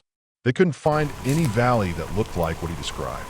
A few said maybe it had been a plateau or a crater that blurred together when viewed from the ground. Others said he was too dehydrated to remember clearly. But I believe him, not because I saw it, not because I want to, but because when Tom talks about it, his eyes go empty like he's still there, somewhere behind that ridge, somewhere cold. He doesn't hike alone anymore. He moved to a small coastal town in Oregon, works part-time at a boat repair shop. Still quiet, still distant, but alive. We still talk every week, sometimes about normal things, weather, books, coffee. But every now and then, he'll pause and say, "It's strange. I still dream about the valley. Not a nightmare, just quiet and gray." That's when I know he never really left it. I came to Iceland for silence. Not the kind you get in cities at night, but real silence. No cars, no humming wires, just wind and sky. I flew into Akureyri and rented a Jeep. My plan was to hike for 4 days around the eastern ridges. I had a paper map, no GPS. I didn't want the usual trails. I wanted to disappear in a peaceful way. Be alone. The first 2 days were cold, but clear. I hiked past a few farms, crossed a glacial stream using a rope someone had left behind, and pitched my yellow tent near a rock wall shaped like a wave. That night, the wind howled. It slammed against the fabric like fists. I woke up to a dead stillness the next morning. My tent zipper was stuck, frozen at the edge. I kicked it open. Everything outside was gray. Low clouds, hard frost, and no sound. I couldn't even hear water anymore. That day, I went off trail. I didn't mean to. I followed a ridge I thought would lead down into a wide plain, but it didn't. It curved and dropped. There was no way back the way I came. I found a small flat space beside a dry stream bed and set up camp again. I didn't panic. I had food, water, layers. I marked the wind direction with a cloth so I could keep my sense of direction in the morning. That night, I heard something. It was just after midnight. I wasn't asleep yet. I lay still inside my sleeping bag, eyes open, trying to figure out what it was. Not an animal, not wind. It was scraping, like dry skin on stone. Slow, steady dragging. Then I heard a cough. Not close, but not far either. I sat up. I waited 5 minutes. Then I unzipped the tent and stepped out. My boots crunched on a frozen moss. I scanned the rocks. At first, nothing. Then I saw it. Something crawling. Not an animal. A person. Skinny. Dirty.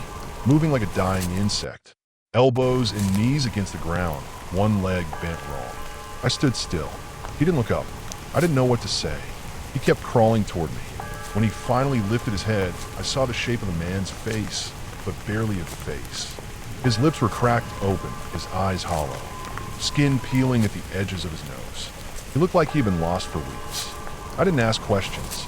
I went back inside and grabbed my water and fish crackers. I handed them to him. He tried to swallow, but most of it came back up. I helped him sit, wrapped my blanket around his shoulders. I could feel his ribs through his jacket. His mouth moved, but he didn't speak. Just breath. That night, I didn't sleep. He lay curled beside me in the tent. I kept waking up, listening to him breathe. Every few minutes, he'd stop, then start again, like his body forgot how. In the morning, he looked clearer. His eyes followed me when I moved. I asked his name. He didn't answer at first. Then, after a while, he said one word. Tom. That was it. We stayed there one more night. I fed him everything I had, nuts, water, dried meat. I checked his hip, swollen but not broken. We made a walking stick out of a branch. The next morning, we started moving together. He limped. I let him lean on my shoulder. It took us 2 days to reach a trail where I could get a signal. I sent a message to the emergency line. A helicopter came 6 hours later. The wind almost knocked it sideways when it landed. They checked him, wrapped him in warm foil, asked where he'd come from. He said, I don't know. The valley. They asked which one. He shook his head. Later, I asked too, what valley? He just said it didn't have a name. I don't remember the exact day I went missing. It feels strange to say that. I was 34 years old, experienced in hiking, and had traveled alone many times before. But Iceland was different. The wind, the cold, the silence. It changed something in me. It started out normal. I landed in Reykjavik, stayed a night, and picked up a rented 4-wheel drive the next morning. My plan was to explore the less traveled areas in the east, places tourists didn't talk much about. I found an old hiking blog where a man wrote about an isolated valley hidden between 2 mountain ridges in the East Forts. No name, no clear map, just a rough direction. That made it perfect for me. I had enough gear, dried food for a week, and a satellite phone. I told my sister I'd check in every 3 days. That was our deal. If I missed 2 check-ins, she'd alert someone. I thought that was overkill. The first 2 days were smooth. I followed a gravel road northeast past Eaglestair and took a small trail that curved around a lake. There were no signs anymore. The landscape turned raw. Dark moss-covered rocks, rivers that didn't follow maps, and hills that looked the same in every direction. By the 3rd day, I parked the truck and hiked it. The valley wasn't marked. I found it by chance, I think. I crossed a narrow ridge, maybe 30 meters high. and saw it below, quiet and sunlit, surrounded by steep walls on every side like a natural bowl. It was beautiful in a lonely kind of way. I took photos. I remember that. I set up my small one-man tent near the stream that cut through the center. That night, the wind picked up. The air felt colder than it should have in June. I zipped my sleeping bag tight and tried to sleep, but I kept waking up. I thought I heard movement outside, rocks shifting, a splashing stream. I told myself it was just nature, but I didn't sleep. The next morning, I decided to climb the north side of the valley to get a view. It was steep, icy in spots. I left the tent behind with my bag and food, just carry my water bottle and phone in my jacket. I didn't plan to be gone long, but I got lost.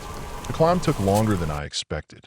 At the top, there was no clear ridge, just more rocks, more space. Everything looked different from above. I took the wrong way down. That's how it began. By the time I realized I wasn't heading back to the valley, the sun was already low. The rocks below my feet became loose and sharp. I slipped once, landed hard on my hip. I couldn't walk straight after that. Still, I thought I could get back. But every direction looked the same. The real fear came the next day. I spent the night under an outcrop of rock, shivering. My water bottle was empty. My phone had one bar, just enough to send a GPS ping. I pressed the button on my satellite tracker too, thinking it would alert someone. But nothing came. I tried to backtrack, moving slow, dragging my leg when I had to. My energy dropped fast. I saw shapes in the distance, boulders that looked like buildings, shadows that looked like people. My mind played tricks on me. I kept walking toward things that weren't there. On the fifth day, I couldn't walk anymore. I'd lost the stream. My lips were cracked. I'd eaten my last protein bar. I lay down between two rocks, barely protected from the wind, and let myself close my eyes. I thought that was it, but I woke up. I don't know why. Something made me open my eyes. It was cloudy, and everything around me looked the same. But in the far distance, I saw color, red or orange. I blinked, and it was still there. Not a trick. I forced myself up. I started crawling. It took hours. I came over a rise and saw a tent. A real one. Yellow, pitched near a creek. I thought I was dreaming. But then a man stepped out. He looked as shocked as I was. He was a German backpacker. His name was Eric. He said he'd gotten turned around the day before and stopped early to rest.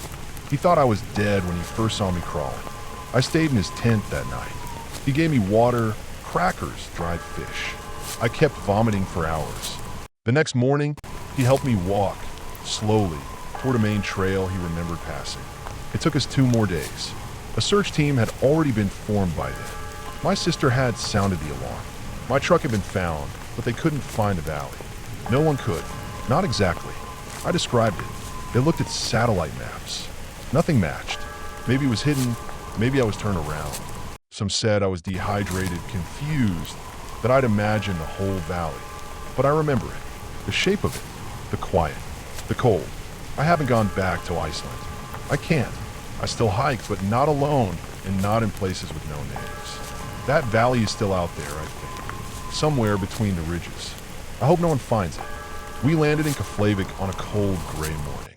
The sky was a wall of thick cloud, low and unmoving, and the wind hit our faces like we'd opened the door to another planet.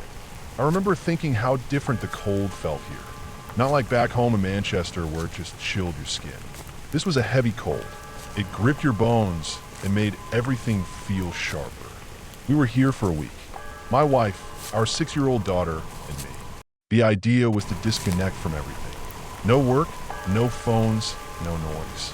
We'd rented a small cabin just north of Skaftafell National Park on the edge of the glacier country. I had found it through some obscure website. The pictures showed a quiet, wooden place nestled near a valley with snow-tipped peaks all around it. The cabin had no neighbors, just one long track of black gravel road winding to it from the main highway. The owner left the key in a small box by the door and emailed me a code before our flight. We arrived after dark on the second day, guided by nothing but the headlights and a blue GPS on my phone screen. The place was even more isolated than I expected. No other lights, just open white plains, broken here and there by jagged rocks that jutted up from the snow like old bones. It was beautiful, but it had a quiet that felt too deep. We slept early that night. The cold knocked the energy out of us. The next morning, everything outside was bright and white. The snow had cleared in patches, revealing thin veins of black earth underneath. The air was painfully clean. Every breath felt like drinking ice water. Emily had been restless ever since we got to Iceland. She kept asking when we were going to see a glacier.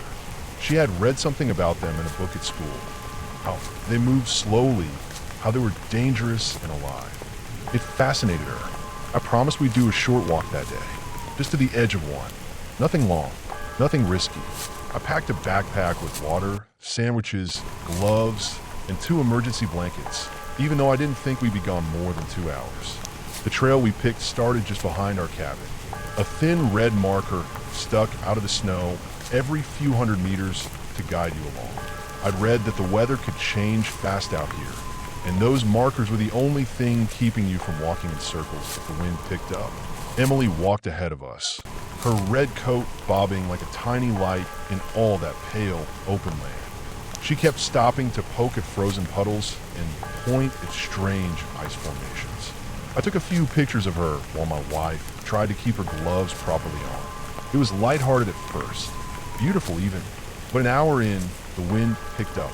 It didn't come slowly. 1 minute it was calm, and then suddenly it hit us, fast biting, full of small, stinging ice.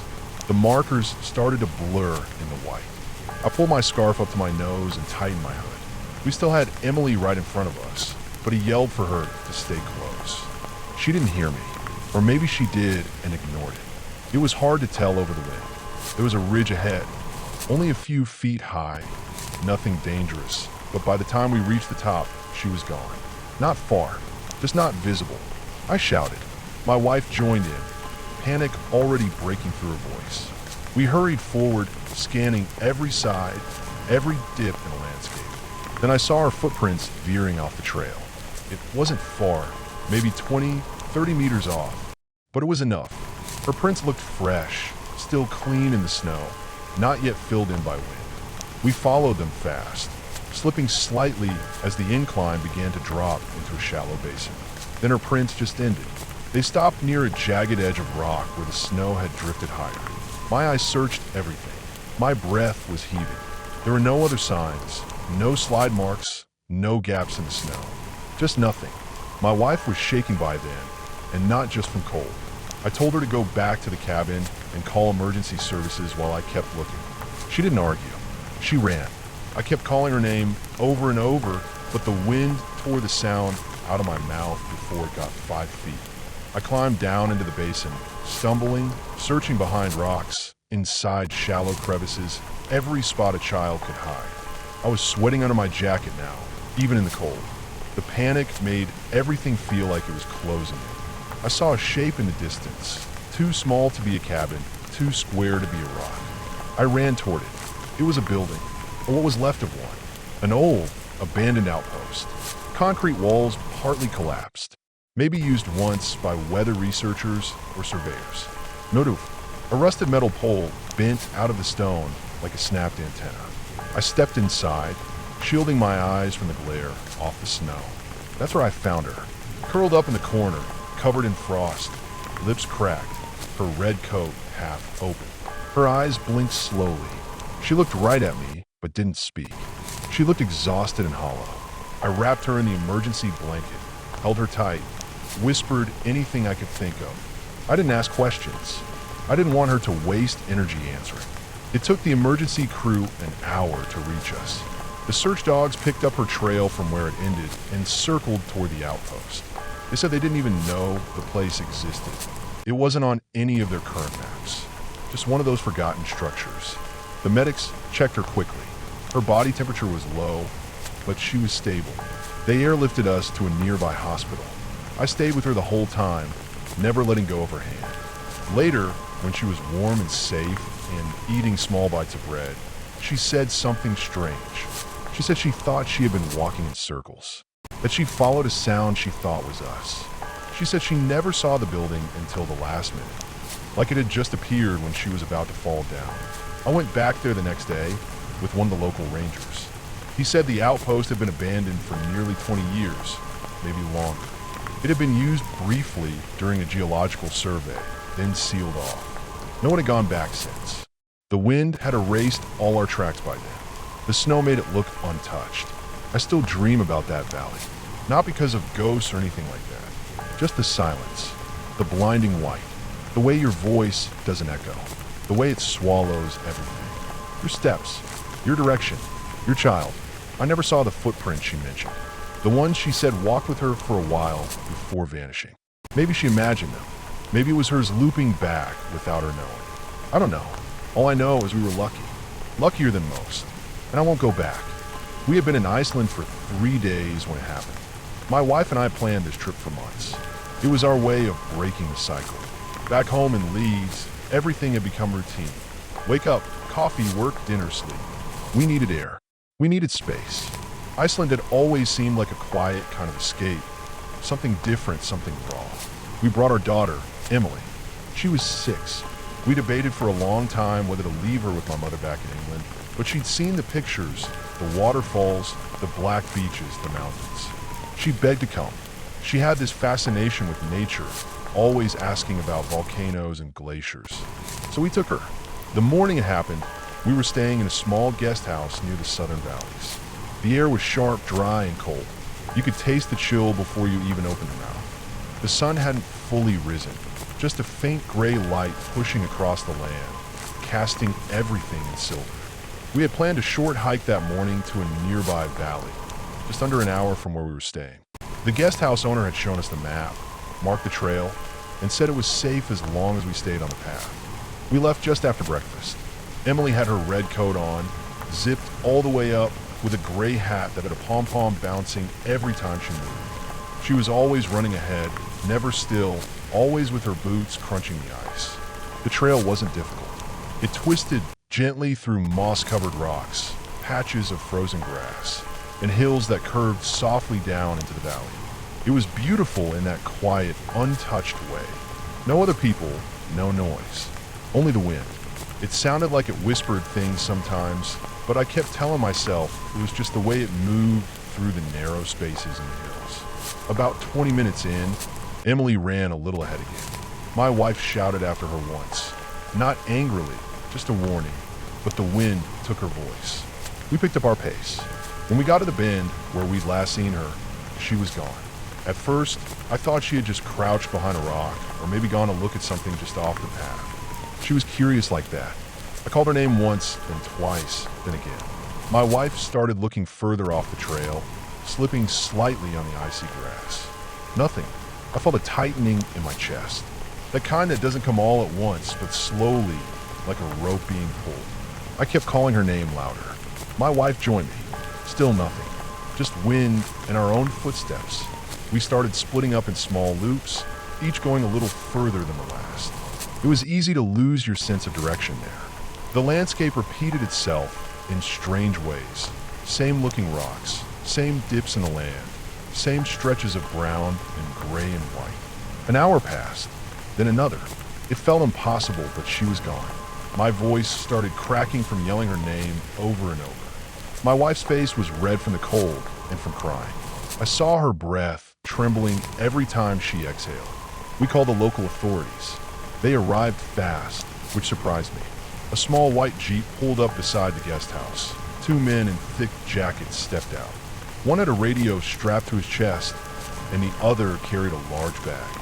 They spoke English well. They asked us how far we had gone, where we last saw her, what direction she might have gone. They didn't say it, but I could see it in their faces. They knew how dangerous this could be. More people came as the afternoon wore on. Locals, hikers, even 2 women from the guest house. They formed search lines, spaced apart, walking slowly through the valleys, calling Emily's name in that desperate rhythm people use when they start to lose hope. It started snowing lightly around 4 p.m. Not a heavy snowfall, just soft, drifting flakes that made it harder to see in the distance. We kept searching. I walked until my feet went numb inside my boots, until I didn't even feel the ache anymore. Around 6 p.m., they told us to go back to the guest house and warm up. They promised to keep looking, but I could see it in their eyes. No one wanted to be out there after dark. We didn't sleep that night. My wife sat by the window, wrapped in a blanket, staring out into the dark. I stood in the hallway, pacing, checking the time every few minutes. I kept thinking, what if she found some little space, some hollow or cave to crawl into? What if she was out there, scared, freezing? The search resumed the next morning. They brought dogs this time. Big ones, gray and black, with heavy breathing and cold noses. They sniffed at her coat and boots we'd left behind. They ran ahead, sniffing the ground, zigzagging across the landscape. Hours passed again. I started walking ahead on my own, far from the search group. I knew they told us not to, but I couldn't sit still anymore. I had to move, had to look. I followed a narrow crease in the valley. Less a path, more like a natural groove between two slopes. The wind had calmed, and the snow from the night before had settled into a thin crust. That's when I saw it. A tiny red speck, too far to be sure, but it stood out against all that gray and white. I ran. My legs were so cold they almost locked up, but I ran. My breath burned in my throat, and my boots slipped more than once. It was her coat. She was sitting down, legs pulled to her chest, half buried behind a jagged rock outcrop. Her eyes were open but wide, her lips blue, her hands clenched tight. I felt my knees and pulled her into my arms. Her body was cold, but not stiff. She was breathing, shallow and slow. I called for help. I didn't even know if anyone could hear me. I took off my coat and wrapped it around her, held her as tight as I could. Her body was shaking in tiny, jerking movements. The others found us 20 minutes later. The dogs must have picked up our trail. They carried her back on a stretcher. One of the rescuers had tears in his eyes. I think he had a daughter too. At the hospital, they told us she had early-stage hypothermia, but would recover. She hadn't fallen or hit her head. She had just wandered too far, turned a wrong direction, and got lost in a place where everything looked the same. She had sat down when it got too cold to keep walking. They said she was lucky. If it had been one more hour, it might have ended differently. That should have been the end. That should have been it. But a few days later, when she started talking again, she told us something that made my wife go pale. Emily said she had heard voices in the valley. Not yelling voices. Not ours. Not the searchers. She said they were soft, close, and slow. Like whispers, but not words. Just sounds, murmurs. She said she kept hearing them, even when no one was around. Sometimes from behind the rocks, sometimes from beneath her feet. She said she stayed where she was because she thought if she moved, the whispers would come closer. I tried to reason with it. Sound carries in strange ways in those valleys. Wind through cracks, shifting ice, echoes. But when I went back there, 2 days before a flight alone, just to see it one more time, I stood in that same spot behind that rock in silence. And I swear, I heard something too. Not words, not ghosts, just a feeling, a pressure in the air, a low sound like breathing that wasn't mine. And when I turned around, there was no one there. We flew home after that. Emily never talked about it again. She doesn't even like to look at pictures of the trip now. My wife boxed up the coat and boots and stored them in the attic. I still think about it, about how small a child can look in a place so wide and cold and empty, about how easy it is to vanish out there, and how, if I had taken one step in a different direction, I might have never seen that red coat in the snow. I don't believe in ghosts. I never have. But I do believe that some places hold on to things, memories, echoes, traces of people who got lost and never made it back. Maybe not spirits, but pieces. Faint, fading pieces. And sometimes, if the wind is just right, you hear them. Not screaming, not crying, just breathing. I was 27 when I took the job. It came through a friend of friend, something temporary to clear my head after a messy breakup and the loss of a job I didn't even like. I didn't ask too many questions. It paid well, covered travel, and gave me a chance to disappear for a bit. The job was in a remote village in northern Iceland. A fishing place, barely on the map, with maybe 30 people living there, mostly older folks. They needed someone to monitor and help maintain a weather station perched on a nearby ridge. Basic stuff, logging temperatures, refilling the antifreeze in the sensor heads, sending reports through a local link. Nothing that needed a scientist, just someone reliable. I arrived in late November. There wasn't much sunlight left by then. The sky turned orange for about 4 hours a day before falling into a long, soft dark. The wind rarely stopped. Everything smelled faintly of fish and salt. The village sat tucked between a cold gray bay and a line of black cliffs. Most houses were the same, wooden low, painted in dull reds or greens. They put me up in a small cabin at the edge of the village. It had electric heating, a stove, and good insulation. The roof creaked when the wind hit it, but otherwise it felt solid. The people were polite but distant. They nodded when I walked past, but no one stopped to talk much. The man who coordinated the job, Sverrer, an older guy with a sharp beard, met me on the first day and showed me how to reach the station. It was a 40-minute walk uphill across a winding, snowy path. Do not go in storm, he warned. Even if equipment break, it can wait. I said I understood. The first week went fine. Every morning I put on my gear, heavy boots, line pants, thick coat, and walked the ridge. The station was small, like a tool shed, painted blue. Inside were temperature sensors, wind gauges, and a relay that sent data to Reykjavik. I checked the readouts, cleared off the snow, logged any errors, and returned. It was quiet. Simple. Too quiet, maybe. By the end of week 2, the silence started to press on me. No traffic, no phones, no music unless I played it myself. Even the sea made less noise than I expected. I began talking to myself during the walks. Nothing strange, just small thoughts out loud like wind's worse today or that drift wasn't here yesterday. I think I just wanted to hear a voice. One morning, I noticed footprints in the snow on the ridge path. Not mine, not Sverre's. These were smaller, narrower. Someone had walked up to the station before me. They didn't circle it. They just approached, stopped at the door, and turned around. I looked around. No one. It was early, still dark. The village lights looked tiny below me. I went inside, did my check, then stood still for a long time before heading back down. I told myself someone was just curious. Maybe a teenager. Maybe nothing. The next morning, I found the station door open. It wasn't broken or damaged, just unlatched. Inside, nothing seemed disturbed. All equipment looked fine, but the logbook was missing. I always kept it on a small desk. The company asked for physical logs in addition to the digital ones, just in case. Gone. I closed the door, locked it with the metal latch, and turned back. Halfway down the ridge, I found something buried in the snow, partially frozen, stuck upright like someone had stabbed it into the ground. The logbook, soaked, pages stiff with frost. I picked it up, stared at it for a long time, then stuffed it into my coat and kept walking. When I got to the village, I went straight to Sverre's house. He answered the door slowly, gave me a look like I was interrupting something important. I held up the wet book and said, "Someone's been up there." He squinted. "Are you sure?" I told him what I saw. The prints, the open door, the logbook. He frowned, then shrugged. Maybe wind. It was wedged in the snow, like someone put it there on purpose. "Strange things happen in the wind," he said. "If station is working, just keep it locked." That was it. The conversation ended. That night, I couldn't sleep. I kept imagining someone up there, watching the station, watching me. I looked out the window every time the wind rattled the wall. The next day I found new prints. Not walking this time, standing, just below the ridge on the north slope. One set of footprints, deep, pointed toward the station, not moving, just standing.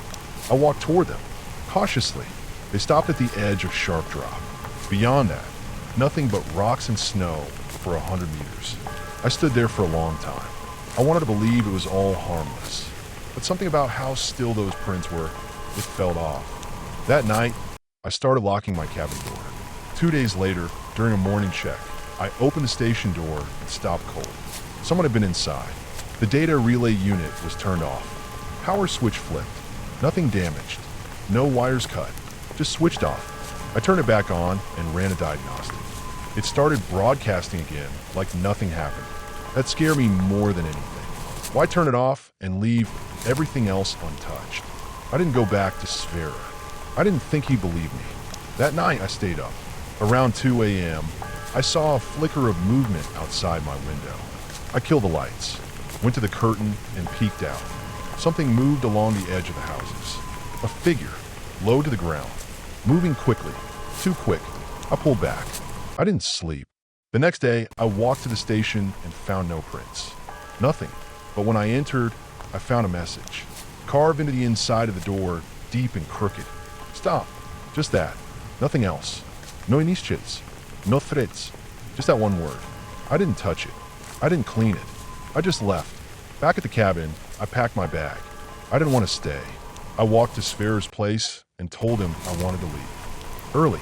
He didn't look surprised. You feel watched, he said. I stared at him. Yes. He nodded.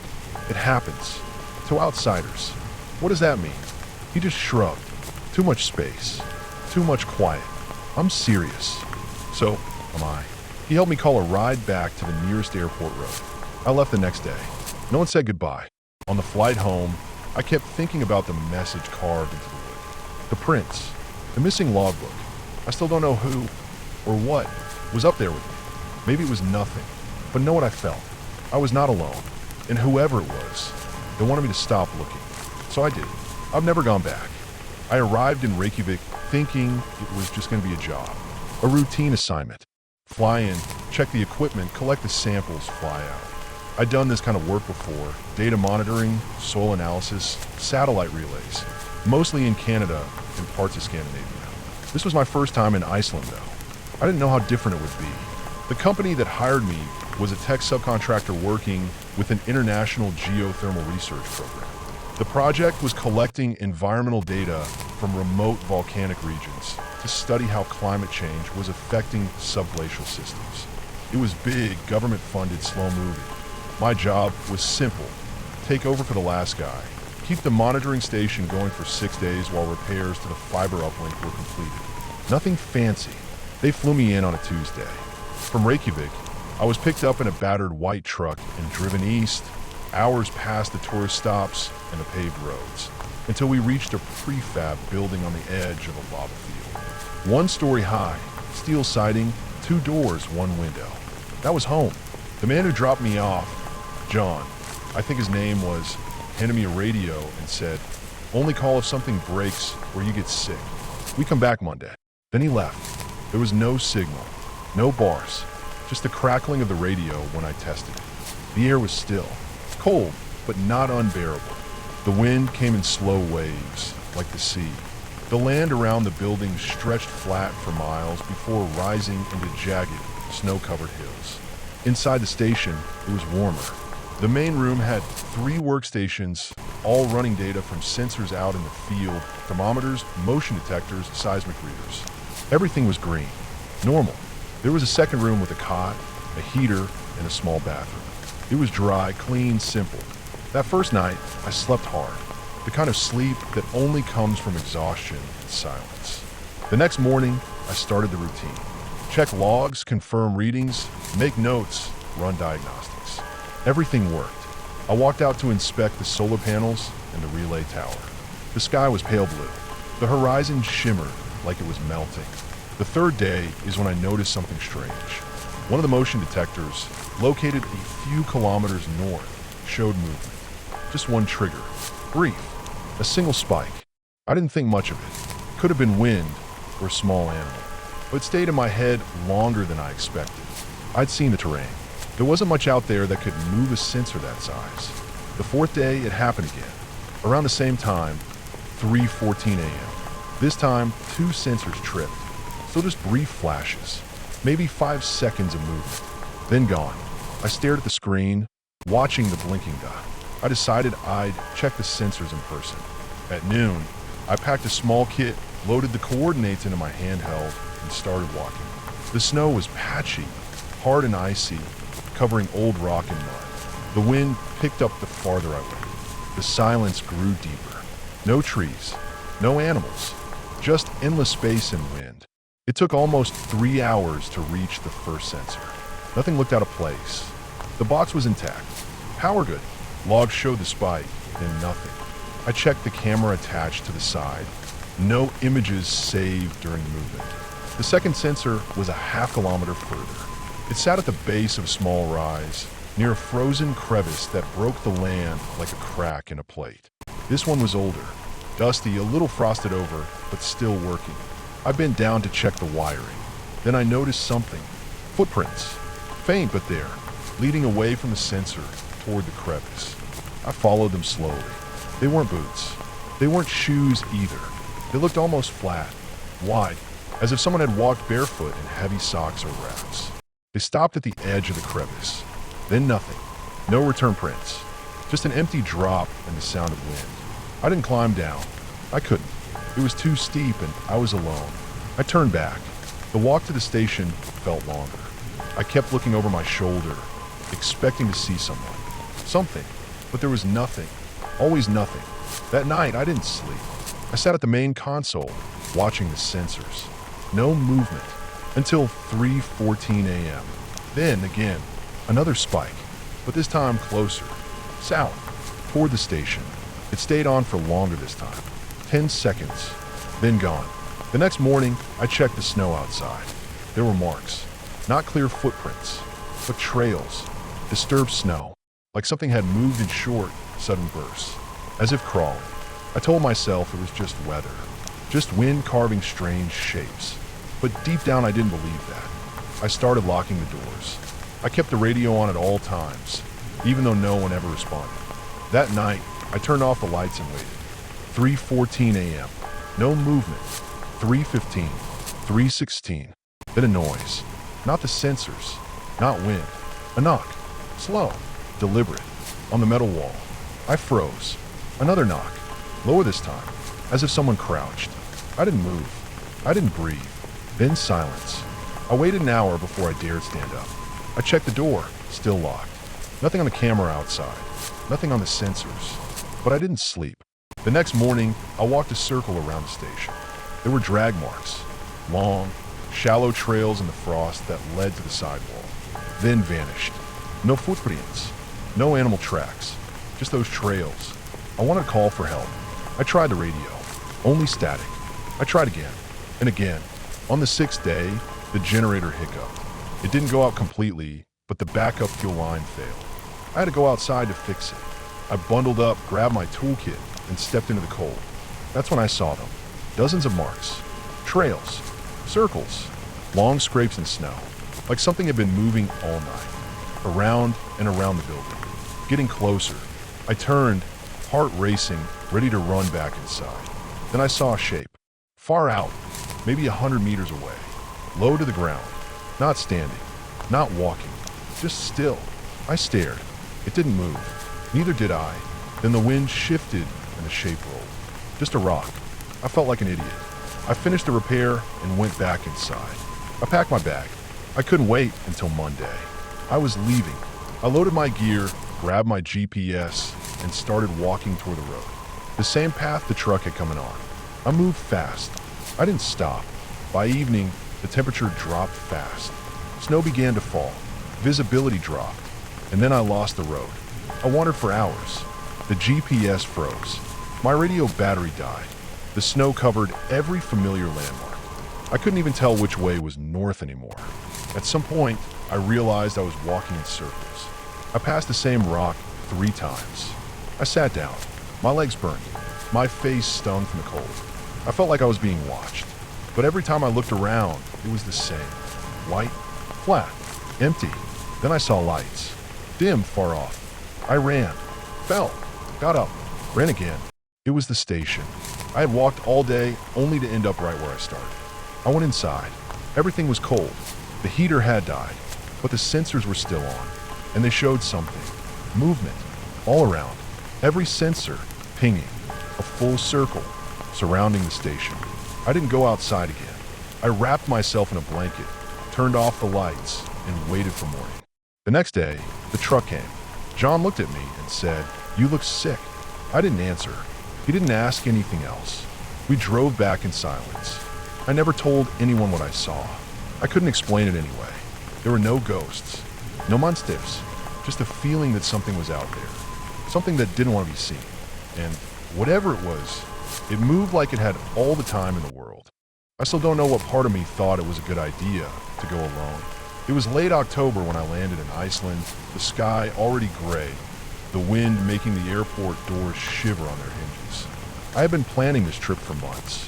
I wanted something different, something quiet, something that would make me feel small.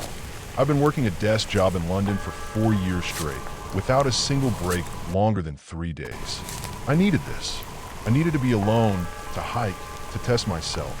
The Lanzarote area came up on a few forums. Remote, rugged, dangerous in winter, but beautiful, unspoiled.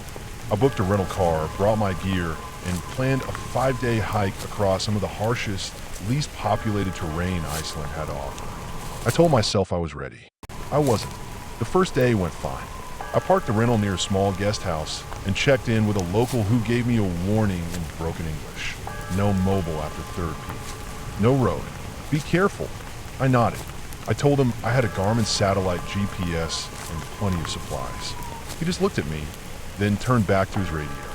I left at dawn, my backpack heavy but balanced, my boots already worn in. The terrain was exactly what I wanted, rough but breathtaking.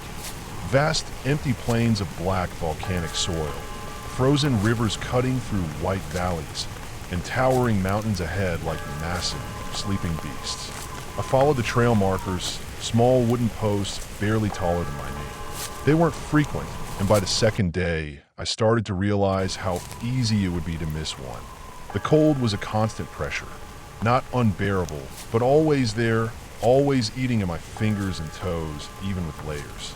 On the second night, I set up camp in a narrow ravine that offered some shelter from the wind. My tent flapped noisily. I boiled water, ate a freeze-dried meal that tasted like salty cardboard, and climbed into my sleeping bag early. The wind howled like a wild animal outside. I didn't sleep much. On the third day, I began my ascent into the foothills of the Vatnajökull glacier range. Snow came early, light at first, then heavier by afternoon. I was moving slower. The trail markers disappeared. I checked my GPS and adjusted my path. I felt a tight knot in my chest every time the wind picked up and my visibility dropped to less than 20 meters. That night, I camped behind a large rock formation that broke the wind. My hands were shaking as I unpacked. I used up more fuel than I wanted melting snow for water. I made notes in my journal, mostly just the date, time, coordinates, and how much food I had left.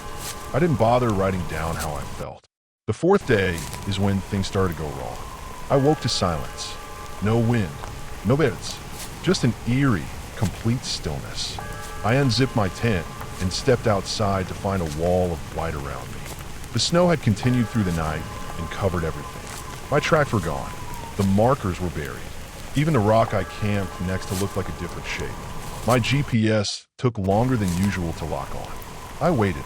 When it finally loaded, I saw that I'd drifted several kilometers off my intended route. I should have turned back. Instead, I tried to correct. I hiked northwest, trying to intersect the path I'd lost. Every hour felt like a gamble. I paused to check my position, readjust. The snow got deeper. My legs ached. My pack felt heavier than ever. I slipped more than once on frozen ground beneath the powder. My water started freezing in the bottle between sips. By late afternoon, I realized I wasn't going to make it to my planned camp point. I had to set up quickly, visibility dropping again. I scrambled to pitch the tent before full whiteout hit. I got inside just as the wind returned, stronger this time, loud and violent, rattling the fabric like it wanted to tear it from the ground. Then I heard something. At first, I thought it was just the wind playing tricks.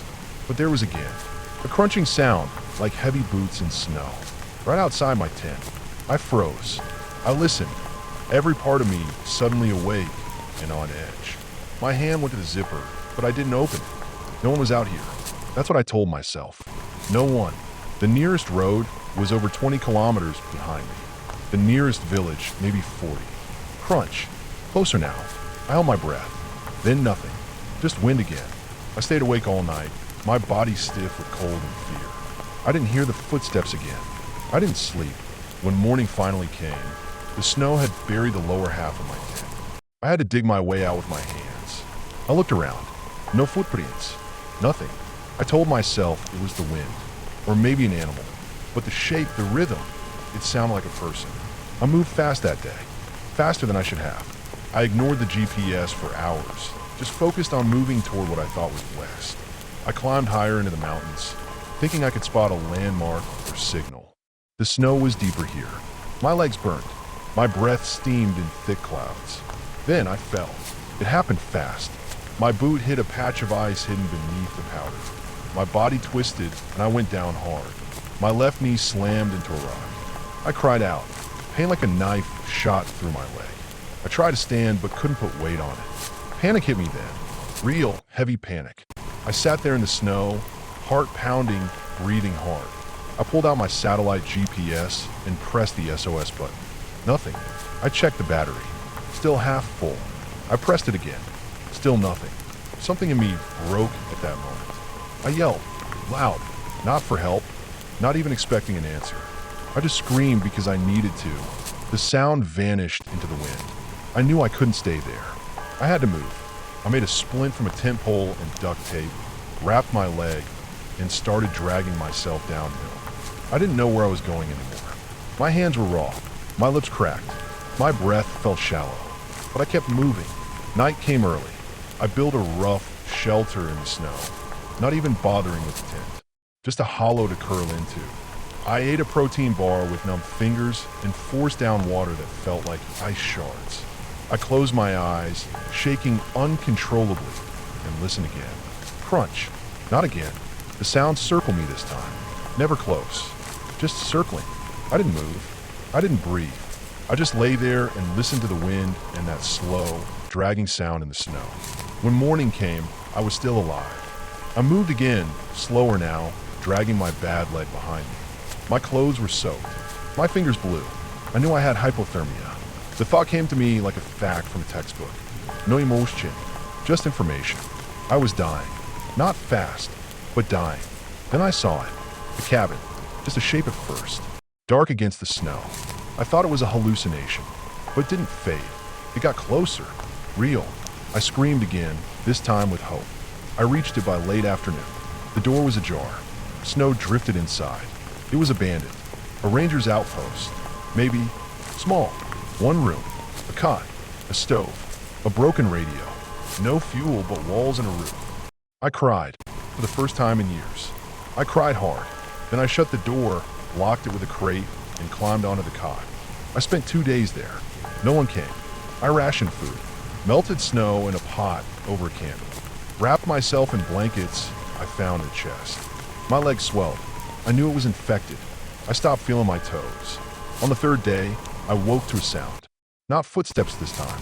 A motor. A snowmobile. I stumbled outside, waving my arms. I screamed again. A figure approached, dark helmet, reflective visor. He didn't speak, just looked at me, then reached for his radio. An hour later, I was on a stretcher, being airlifted. They told me I was lucky. I had frostbite, severe dehydration, a torn ligament in my knee, early stage sepsis. They said another 12 hours, and I'd have lost my foot. Another 24, and I probably would have died. They asked me if I saw anything out there. I said no, but I think about those sounds. That slow crunch in the snow, the way they circled, how there were no tracks. I tell myself it was the wind, an animal, a trick of the mind. And maybe that's true, but I'll never go back there again. Not because I'm afraid of dying, but because I was alone, and I'm not sure I was ever really alone.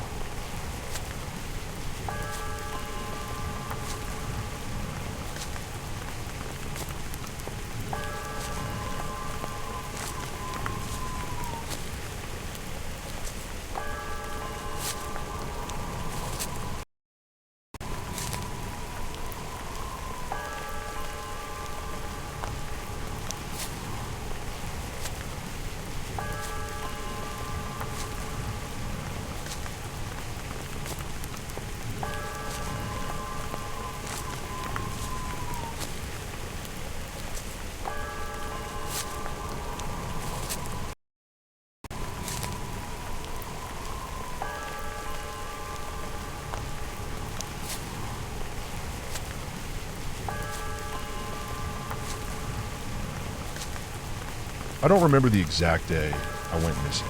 It feels strange to say that. I was 34 years old, experienced in hiking, and had traveled alone many times before. But Iceland was different.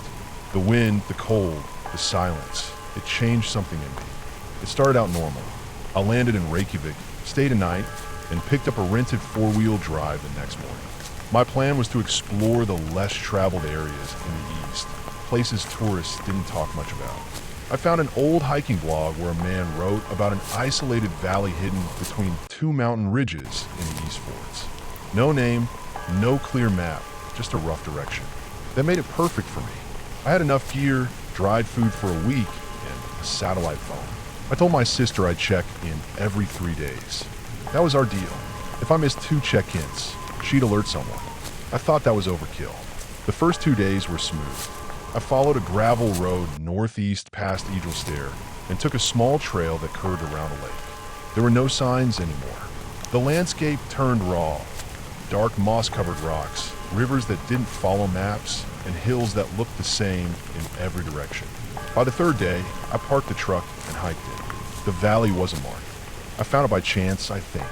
I crossed a narrow ridge, maybe 30 meters high, and saw it below, quiet and sunlit, surrounded by steep walls on every side like a natural bowl. It was beautiful in a lonely kind of way. I took photos. I remember that. I set up my small one-man tent near the stream that cut through the center. That night, the wind picked up. The air felt colder than it should have in June. I zipped my sleeping bag tight and tried to sleep, but I kept waking up. I thought I heard movement outside, rocks shifting, a splash in the stream. I told myself it was just nature, but I didn't sleep. The next morning, I decided to climb the north side of the valley to get a view. It was steep, icy in spots. I left the tent behind with my bag and food, just carry my water bottle and phone in my jacket. I didn't plan to be gone long, but I got lost. The climb took longer than I expected. At the top, there was no clear ridge, just more rocks, more space. Everything looked different from above. I took the wrong way down. That's how it began. By the time I realized I wasn't heading back to the valley, the sun was already low. The rocks below my feet became loose and sharp. I slipped once, landed hard on my hip. I couldn't walk straight after that. Still, I thought I could get back, but every direction looked the same. The real fear came the next day. I spent the night under an outcrop of rock, shivering. My water bottle was empty. My phone had 1 bar, just enough to send a GPS ping. I pressed the button on my satellite tracker too, thinking it would alert someone. But nothing came. I tried to backtrack, moving slow, dragging my leg when I had to. My energy dropped fast.